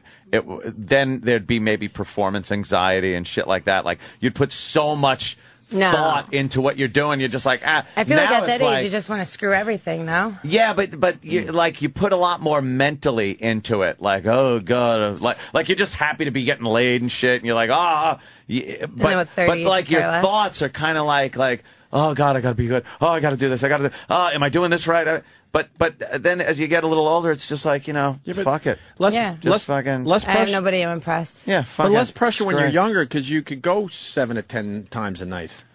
If you're a little older, you're like, fuck, You're with the right girl. Gotta make sure there's a good one because I'm not sure how many I got in me. No, tonight. I can't. I never could do 7 to 10. You were never 7 to 10? No, I was just one. Over like a whole 24 hours of just staying awake. No, really? No, never. He No. reacts like a stooge, too. Yeah. How many? What's your record? How many times in one night? I'd say at least 3. 3. Yeah, 3 is 3. Yeah.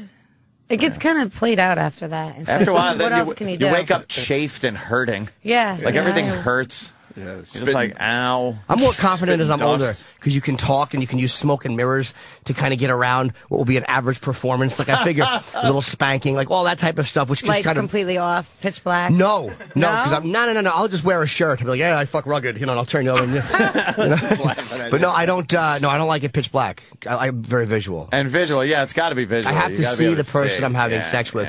yeah. They may feel differently, but I prefer to see them. He gives her welding goggles. Yeah, exactly. Just put these on. Turns the lights on. Those things they give you in first class to sleep. Hey, back to Jersey Shore because, like I said, I am watching, and that one episode, man, where you had to go back to your house. Oh, yeah. Holy shit! Break production. She broke up with her boyfriend during the filming of the show, and he basically said, "Come and get your dogs," right? Yes. And she had to break into her own. Well, no, you didn't have to break into your house. You had keys, but then she had to go through the house, and he took everything. And left the dogs. It was intense. Yeah, that was something I never expected from him. Yeah. But my dogs. He did the old switch. He told my girlfriend that my dad would take care of him. He told my dad my girlfriend would take care of the dogs. Right. 3 days later, I had no answer, so I Yeah. had to go up and get them. And then she's in her own house, changing the locks and seeing what he stole, and he stole the bed and all sorts of. Yeah. I don't know what you want to say about that. No, Moved I out mean- overnight. One One of those just. And he made statements like it wasn't true, but I like to go on the record. Like I did file a police report, and he returned my things to the police station. So how is it not true? You know what I mean? It just doesn't make sense what he's trying to say. It's like the watch and the hard drive he did return months later, both damaged, never got the pictures out of it. And, He damaged the hard drive? Damaged the motherboard of it. And I lost everything. But it's not valuable. It's priceless to me, but in Of the course. court, it's not Of course. valuable. Yeah, and then yeah. the watch, there's about a little over $1,500 in damage. Because it was about a $22,000 watch. Wow. And, he said that, my sister took it. Like, And why did come he take the bed? we bought it jointly, and he made a comment the day that I left, and a producer did hear him. He goes, I can't wait to fuck another girl in your bed. Oh. So I was like, all right, peace. I couldn't wait to get out of there, and that's when I went to go filming. Right. And I think that's what he was trying to, make a statement about. And I don't want the bed. I don't want any, Was he jealous, you think? Because, they're showing you with other guys, even if you're just hanging out. That's gotta be, I watched that. I was like, that's gotta be really hard if you're a boyfriend to see. No. Or to know. You know what? Because I am dating someone now, it's all about security with yourself. And, you know, he, from the beginning, the show brought out the worst in him, the insecurities. You know what I mean? Like, he wrapped his life around me, quit his job. He didn't have a car. He lived in my house. I paid for everything. Like, so his life was embedded in me. And he could control that, but he couldn't control me filming. And that's the thing. Like, he couldn't be by my side 24/7. Did he encourage you to go for that audition or for the read or whatever they had to do? I tried out 2 years before I met him. He tries to say that he created, like, my name, JWoww's I've had since I was 22. I met him 2 weeks before leaving for the show the first time. You can see my anniversary on the show because it's July 25th. I went on the show last year, August 3rd. Wow. So I was with him for a week. I mean, I was with him 2 weeks before I hooked up with Paulie. Wow. Oh, so he shit. makes out like, oh, you know, so drama. Like, everyone knows when you first meet someone and you're not that close with them. Yeah, shit's that gonna happen. And I hooked up with Paulie. Right. Big deal. He, like, harped on that for a year later. That's what kind of pushed Did you me have away. sex with Paulie? No, I kissed him. Oh, see, that's the thing. That's where you should empower yourself as a man. I would have, as your boyfriend, asked you to tell me every dirty detail, and I would have just made it. I would have made it hot. No, I would have enjoyed it. I'm a couple. It would have been hot, being though. serious. Yeah. Yes, like, tell me, did he fuck you good? And I would have been. But that's how you take somebody else's sex history, and you don't get threatened by it. You enjoy it. Yeah. Yeah, so I mean, I stayed with him after. What were you doing right before Jersey Shore came calling? Couple things. I had my graphic design business. Yeah, because you made money, obviously. You were able to buy a house, and that wasn't Jersey Shore money that bought that house. No, I was quite successful after, right before I did promotions for nightclubs. I had a graphic design business, and I ran a members-only cigar lounge in Long Island.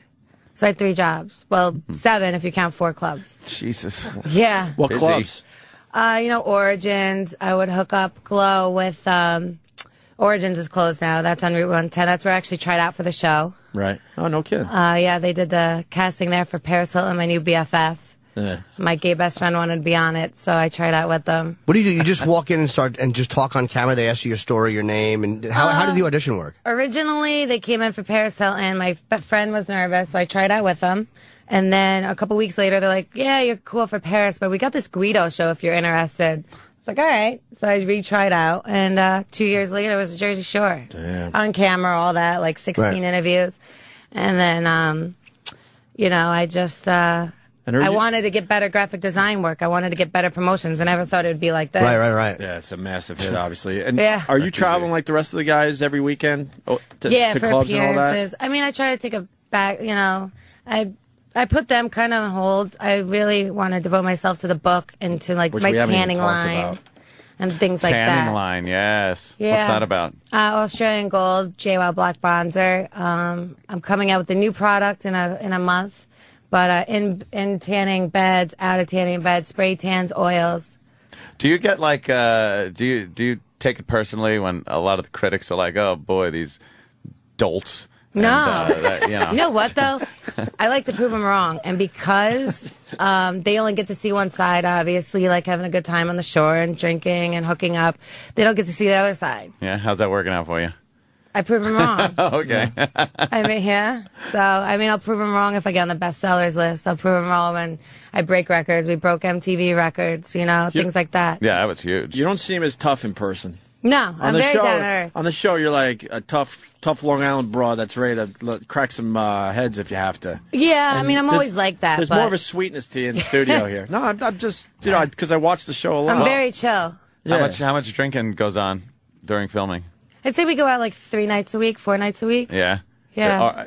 Is the most stuff culled from those times where you're drinking? Like, yeah. I mean, they don't show. We're filmed 24/7. Yeah. So there's a lot of nothing. Do you get a little more rambunctious when you're drinking? A little tougher, a little more. Yeah, the Irish side comes out of me. Yeah, okay. My dad's side. So that's probably what it is. Like, sure. that's why you come off like that. Yeah. Yeah. My mom's Spanish, my dad's Irish, so I'm just like a psychotic drunk. That's a combination. It's way to put it. Psychotic drunk. That's a combination for crazy, man, right there. See, I'm pitching myself for Jersey Shore. Maybe you could, like, I want to be like the guy that kind of moves in and kind of keeps the kids from doing anything crazy. Like, if you're out drinking, I count your drinks and come on now, time to go home. That would be great. What a great addition you'd make, Jimmy. You know, I figured just to keep everybody in line. The new Mr. Roper. Just spoiling You're just a fun. creepy friend who's always in the hamper. Like, what are you doing? That's my underpants. Hey, did you really pee upstairs of that club? behind the bar? Oh, my God. You've probably been asked this a million I times, but did. I did. You know what would really, the only regret I have is because when I have kids and 20 years from now, Jersey Shore is older. They'll be fine And we're, with it. you know, they're going to be like, oh, I want to go out. I want to go to the club. And I'm going to tell them, no, you got to stay in. They're going to be like, well, Mom, you pissed behind a bar. Like, what's your problem? Right. You know what I mean? Like, that's going to be held against me forever. Yeah, there's But I probably look a at few it like things. this. Like, you guys, you've probably been at parties and stuff where you end up peeing in the corner. I've seen it's easier for guys. shit like that, yeah. But a lot like, easier for she guys. ducked behind the bar. It was a closed-off section, and she dropped. It had to be done Ciao. downstairs, and you know, girls' bathroom lines. I could see downstairs. There was like It's 200 insane. girls waiting in line, and then we had to get through the crowd. And you don't understand, like taking camera crews, and then us and security, and Take forever. It would take 15, 20 minutes Yeah. at least just to get downstairs. Fuck that, piss behind the bar. Yeah. I really enjoy this. I'm looking through this book, and you have some really good sex tips. Talk dirty. She's a trooper. JWoww is a fucking trooper, man. You like that, Jimmy? Yeah. Are you a good dirty talker? Yeah, you know, I mean, you got to be in the moment, and you got to be attracted to the person. I'll do anything if I'm attracted to them. That's why That's why my ex says we never had sex, because I want to go near him because I was never attracted to him. What didn't you like about him physically, or was his attitude just annoying and turned you off? The thing with him is I like guys 6'3", bodybuilders, and I kept getting cheated on and lied to. So my friends are like, you got to find a normal looking guy, just a regular guy. So I started dating him. But from day one, I was never attracted to him. Wow. And then you add fighting, and then you add the daily things that we would do. And, you know, Was he obviously good in the whole- bed? No. Oh, So he's wow. trying to say like, oh, I would. He went on like a radio tour. He's like, oh, you know, she would just lay there. Like, yeah, I just lay there because I wanted nothing to do with you. The one time a month I would actually give in. So Holy shit! Yeah, That's like I even slept in bad. different rooms with him. Like I wouldn't go. Oh. So why'd you stay in the relationship? I know we have to wrap up. I'm sorry. Last question. Why'd you stay in the relationship then? He would just, you know, he held a lot of things over me. Like obviously what he's doing now, threatening pictures and things like that, and saying he would leave my dogs to run away if I'm filming. So He would wow. let out the back door and just let them go. He had control over you, unfortunately. Yeah. I had to talk about it in the book though, so Yeah. I air it out. I like this a lot. This is very sexy, and she's fucking very sexy and smells great. And I'm actually, I never read books when they come in. Not that The Blind Side is not a good book. I'm sure it's a great book, but I think that's the one. I'm going to be reading JWoww's book. We're promoting a lot of books today, Yeah, JWoww. no, Michael Lawyer's great. But I think we're this going to have to book I read yours really wanna first. read. The rules according to JWoww. That's it, I guess. Thank you guys. You guys are fun. Right on. Thanks. Thanks to JWoww. And we'll quick break and we'll finish up. You're listening to Opie and Anthony. Opie and Anthony. Virus. Sirius XM.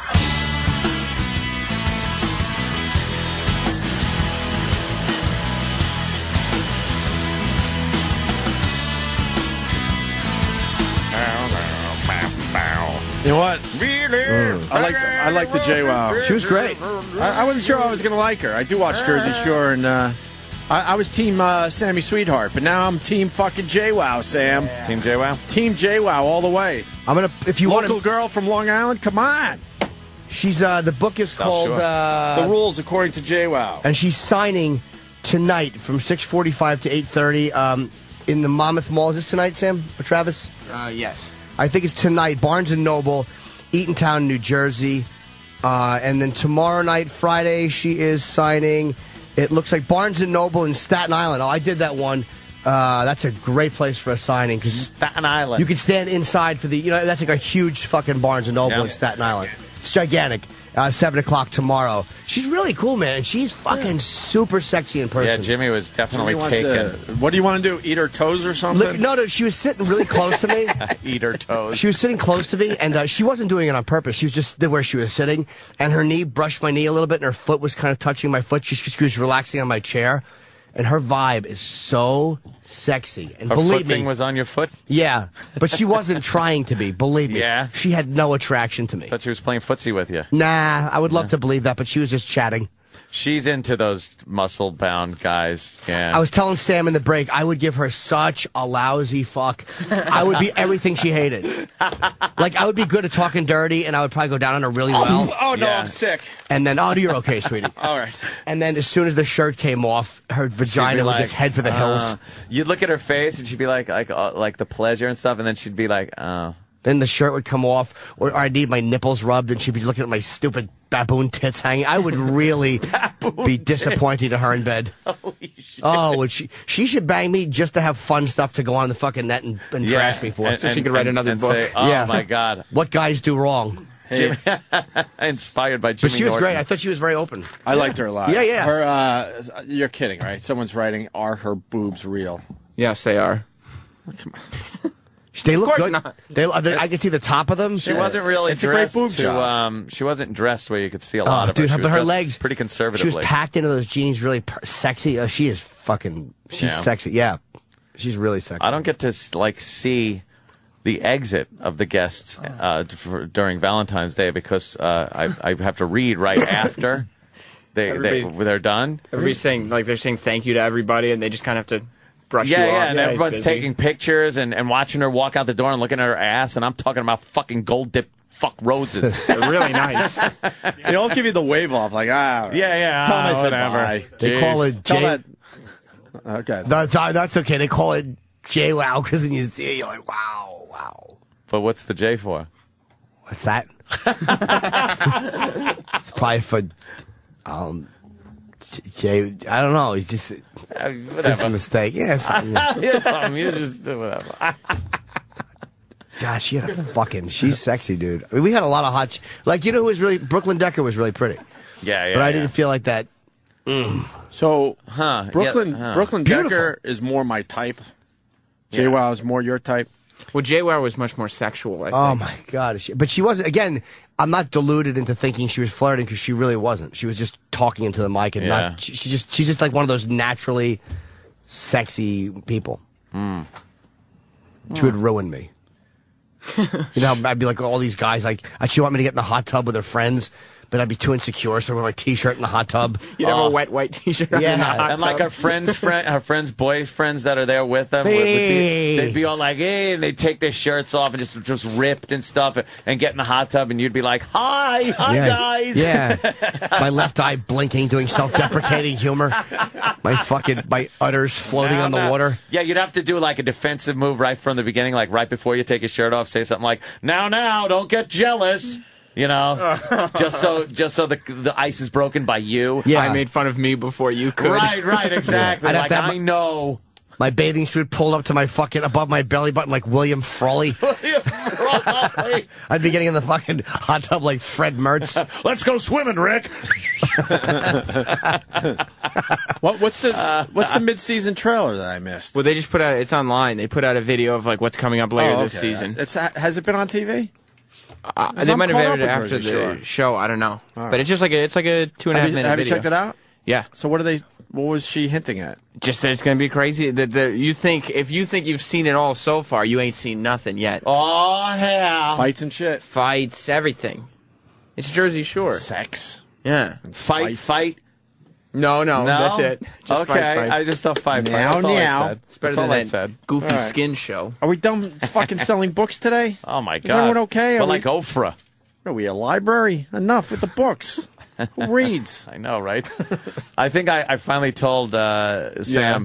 Sam's like, when we have people in here that are selling books, Sam comes in and lays the book down in front of all of our places where we're going to be sitting and everything. Mm-hmm. And he comes by and he goes to put them down. And I just finally told him, after all these years, I finally told him, never put a book in front of me. Why don't you save them for your display thing eventually? Because you're going to have a display thing with all these. Well, I don't care. There's almost always at least one book when it's time to clean the studio and you guys are gone. You don't have at least there's one a couple book. Sometimes that I want. Sometimes there's 3 books left over, and yeah. We won't mention exactly. We won't mention, but like recently. something like Shatner, something like that. William Shatner.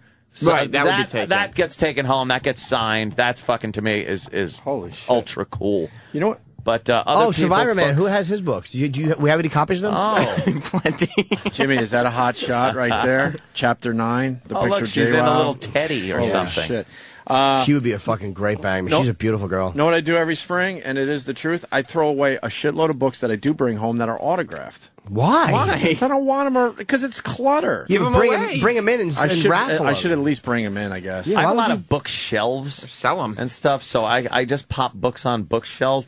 The one in my room is the craziest, eclectic fucking shit because it's books from here that I put in my bag, and then when I get home, I just take them out and pop them up. So it's everything from, like, Ted Nugent to fucking, like, that stupid book that guy wrote about picking up chicks that was all bullshit. Yeah. And then there's a book about Hitler. Vocabulary. And, like, the vocabulary.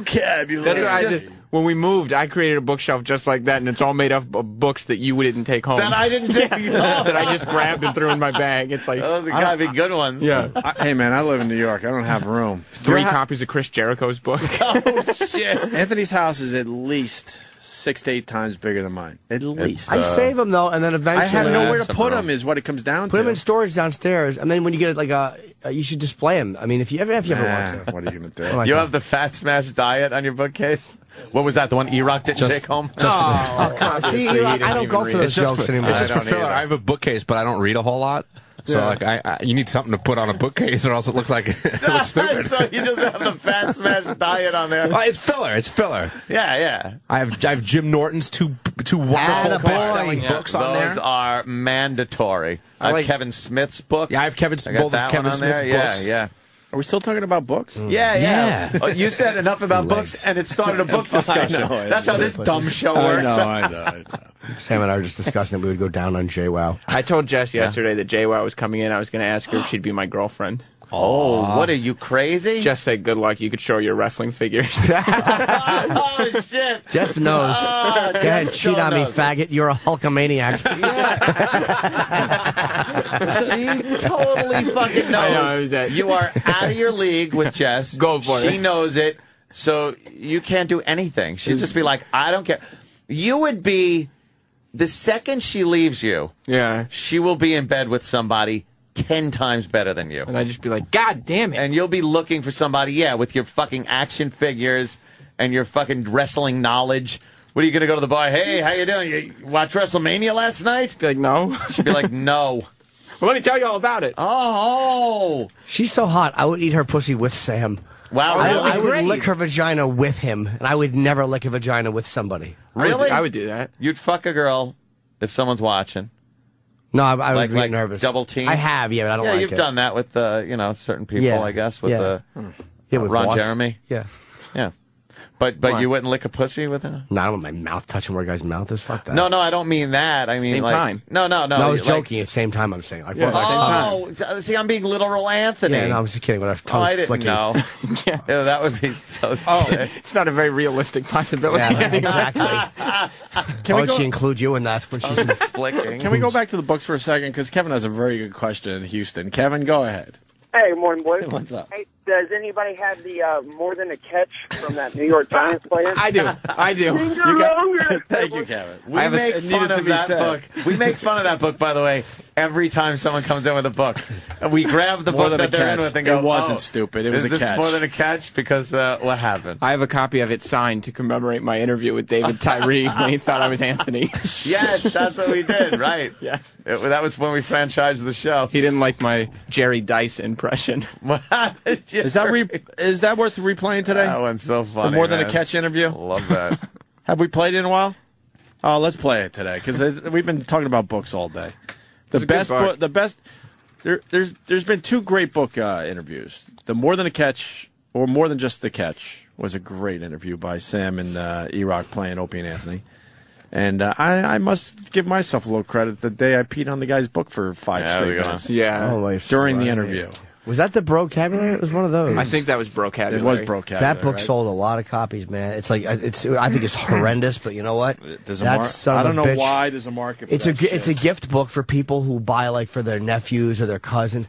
They think that's a guy thing. That's a gift book. Have you ever read more than 2 pages of one of those gag books? No.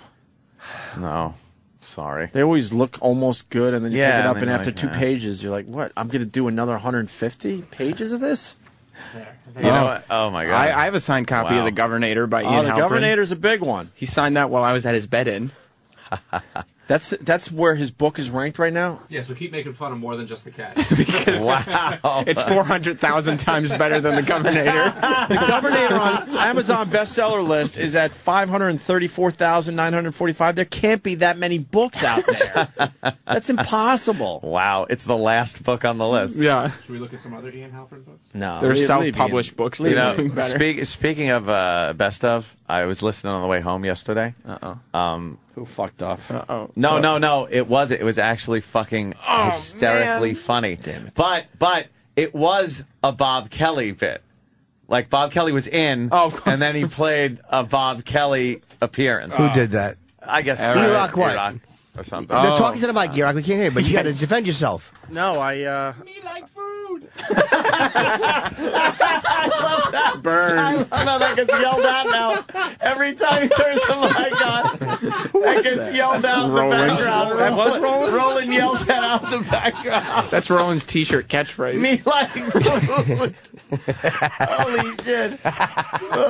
No, I'm not complaining because the bit was funny, but it was a Bob Kelly a segment, and Bob Kelly was in with us yesterday. Yeah, I don't think that was me. I was in a meeting at that time. The pass. I didn't. Who did love the pass? So we'll never find out. No, Jimmy, we'll never find out. It was someone else. Who was it?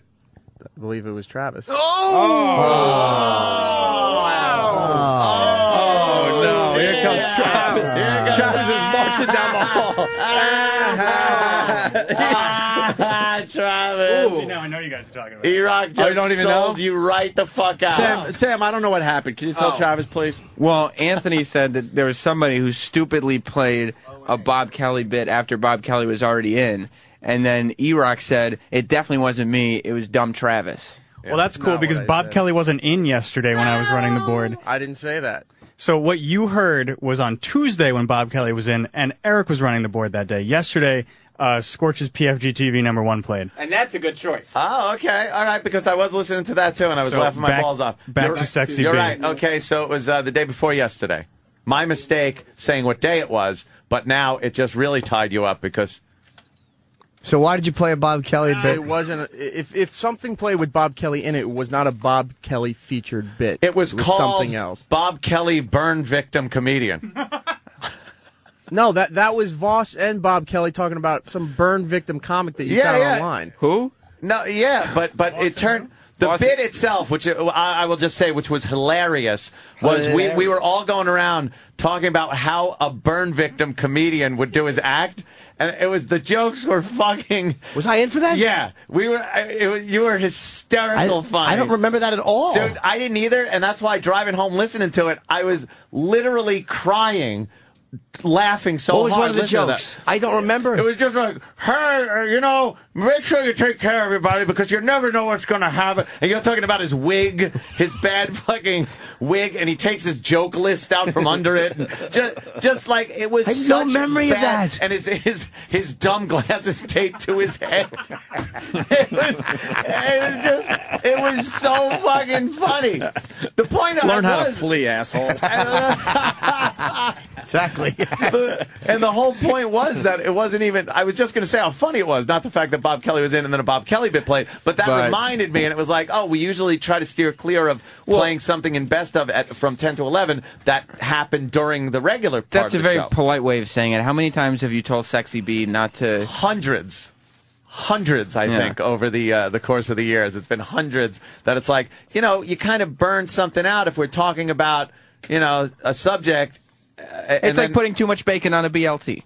Well, that's maybe he can understand. Sexy that. B. Sexy B. Yeah, that's his rap name. And I will laugh my balls off every time with that fucking Scorch. Scorch TV, that pretty fucking good television. It's great, not good. When he's talking about, and this is the part I swear I couldn't really drive. When people say I had to pull over, I literally almost had to pull over. Not almost, literally, almost doesn't work. But I almost had to pull over listening to our show with shit that we were saying. Scorch saying why he does what he does is my favorite fucking part. You know, I want you people to know, if you just turn around, he goes, if you just turn around, because they're standing at the bar not looking at him. Oh, it's the first episode. I do it for you. And then you don't hear anything. He goes, I said I do it for you people. And they start. Well, and they were there. So pathetic. And they were there just for the drink specials. Just Not for the free drinks, the drink specials The that he probably whole put together for him. Fucking segment Can we do was more Scorch? hysterical funny. Yeah. Is it time But for more Scorch? It's so douchey. His show, PFG TV, I mean, it's not what it used to be. Why? Because now it's taped in like a real TV studio. He's I got don't flat like it. screens behind him. Don't like it. Nope. Don't like it. It's that way. Manch Vegas's hottest Can we Manch new Vegas. local show. can we have some for tomorrow maybe? Yes. A little Is it bit great? for tomorrow? It's pretty fucking great. That's what the P and the F stand That's right. for. Yep. And the PFG The disciples. PFG disciples. It's like the Naked Militia, except they're PFG disciples. PFG disciples. And then the one other guy that talks about why he does what You mean he Nick? does. Nick. The guy on the couch? So his children so he has something to say he did for his children. It's like, look what I did. Think about it this way: if you were in school, think it like if you were a little kid right now, and somebody came up to you and said, "My dad is Nick Carpinelli." Yeah. He actually said that, too. He said that. It was so douche-chilly embarrassing. They were the I worst was reasons cringing. ever. Oh, horrible. Terrible I do it reasons. for you. I get paid, whether I get paid a lot or a little, I just have fun, and I get paid for having fun. I vote for a little. Yeah, it was so good. What he said, he started saying, no matter how little, and then he said, no matter how much we get paid. Yeah, yeah. 'Cause he didn't want Little, everyone to know wait a how minute. little he actually gets paid to do this. Oh, that's his new studio? Let's see. Yeah. You think he's pulling it? It looks No. like Mr. Rogers. It's even newer now. That's horrible looking. Why is he wearing Crazy Eddie's old getup? He's got like a white turtleneck and a blazer Yeah, on. looks like a conductor. And I will say Good old this: director. if his outfits are anything like they were in Syracuse, they reek of dog piss. Oh, you said that too, because he goes, yeah, he's talking about high school and how, yeah, I used to get beat up by the people. He goes, but now, now that I've made something of myself and, I'm well dressed, and then you chimed in of how everything he owns is covered in dog hair and smells like dog piss. He had his old sidekick told me that the week he left Syracuse, somebody came into his old sidekick studio and said, "What, a Scorch gone?" And then Paulie goes, "Yeah, why?" And the guy goes, "Oh, I didn't smell dog piss around here anymore." It's just mean. Obviously very funny, but Sam is the most ungrateful fuck in radio history. It's mean. No, I'm saying that's mean of them to do. This Sam that now works for us, man, learned a lot from Scorch. I'm telling you that what they did is wrong. Okay. He's got an end table from his grandma's house as his desk. It's also, you got to look at the laptop because you know how on TV shows they put a sticker over the logo on the laptop? Yeah. It's a Toshiba laptop, and he put the PFG sticker right on top of, so it says PFG, and then under it says Toshiba. Toshiba. And they're not a sponsor. No, of course not. But he probably says they are. Yeah. And maybe they'll see the show and pick me up. They paid for this. 47 cities in 28 states. And London. And London. Now. Who is he interviewing? No, those are just his pals, right? Well, no, he interviews local bands from Syracuse and Manchester, New Hampshire. Let me see how many Vegas. views that one has. Oh, it's a picture. Craving Lucy? They're good. All right, we're gonna have to get some Scorch. Yeah, because I was fucking laughing my balls off, and I'd heard that. I remember hearing that a few times. Bobby the burn victim comic was fucking hilarious. It just would have been nice if it hadn't been on a Bob Kelly day. Yeah, perhaps, but that was Travis's fault. I think Bobby's No, that gonna was be in Sexy B. tomorrow. Well, whatever. Tomorrow. Well, Bobby, the thing about tomorrow is I'll be on The Tonight Show. What? Whoa. Yeah. But that's tomorrow. How could it be tonight? Well, it's called The Tonight Show tomorrow. And we get to be What's it here called again. tonight? Yay! Tonight it's just called The Tonight Show as well. But then tomorrow it would be the Tomorrow Show. I don't care about my stupid gig in Connecticut. Who cares? Oh, what is that one? I don't even want to get into it. Foxwoods, April 30th. Me, Brewer, at Telbird's going to sell out. Pfft, I'm not saying shit. I wouldn't. Nobody brought it up. Tomorrow morning at 10 a.m. I think it goes on sale. And hopefully it will sell out very quickly. I hope so. And you'll be on the Tomorrow Show. Yes, and then Chelsea on Monday. By the way, the band that Scorch was interviewing on that couch, Craving Lucy, has 118 Twitter followers. Nice. That's pretty good. How many do you have? It should be Craving Friends. Yeah. And if you're in L.A., I'll be at the Melrose Improv Saturday night. Sorry to keep whoring. Oh, no, that's I don't fine think it's if you're sold in out LA. yet. I know Vegas is sold out, but I don't think L.A. is. That's not humiliating at all. Oh, Jesus, Jimmy. Those L.A. people. Yeah, you know. Oscar's around the corner. We leave you today with an Oscar moment. All right? We did it? I think so. All right. Let's do this. See you tomorrow. Thank you. We appreciate you. You know that. Blah, blah, blah. The Opie and Anthony Show proudly presents Oscar Moments. Memorable scenes from Academy Award-nominated films. And now, here's Oscar. Nominated for 12 Academy Awards, including Performance by an Actor in a Leading Role, Performance by an Actor in a Supporting Role, and Best Picture, The King's Speech, presented by Club Soda Kenny and Big A. Have a go yourself. Let the microphone do the work.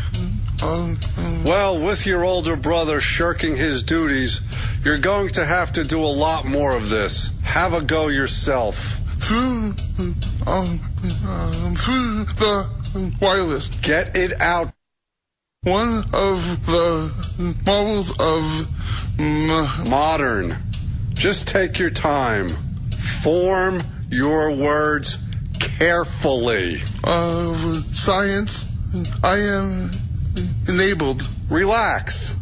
Just try it. This Christmas day, to speak to all my... Do it! Stay tuned for more Oscar Moments. Presented by the Opie and Anthony Show. Opie and Anthony. You're listening to Opie and Anthony on the Virus.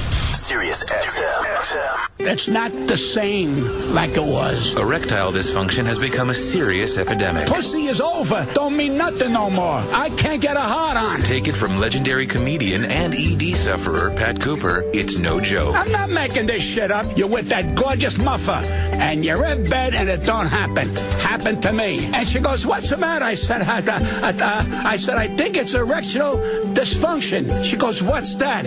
I'm fucking dead. She goes, "You mean you can't get it up?" Medication isn't the only option. I tried Cialis. I tried Viagra. I tried everything. I'm fucking dead. If you or someone you know is suffering from erectile dysfunction, contact your physician to explore alternative medical treatments. I swear to you, I went to a urologist. He says, "How do you feel?" I said, "My big fill is peeing." I said, when I was getting laid, I said, now that I pee, I go, It's the same fucking thing. It wouldn't have cost me a dime. Just take it from Pat Cooper. Don't buy into the erectile dysfunction hype. Fuck all the bullshit. Your penis no longer works. Life as you know it is over. The doctor said to me, "You're fucking dead."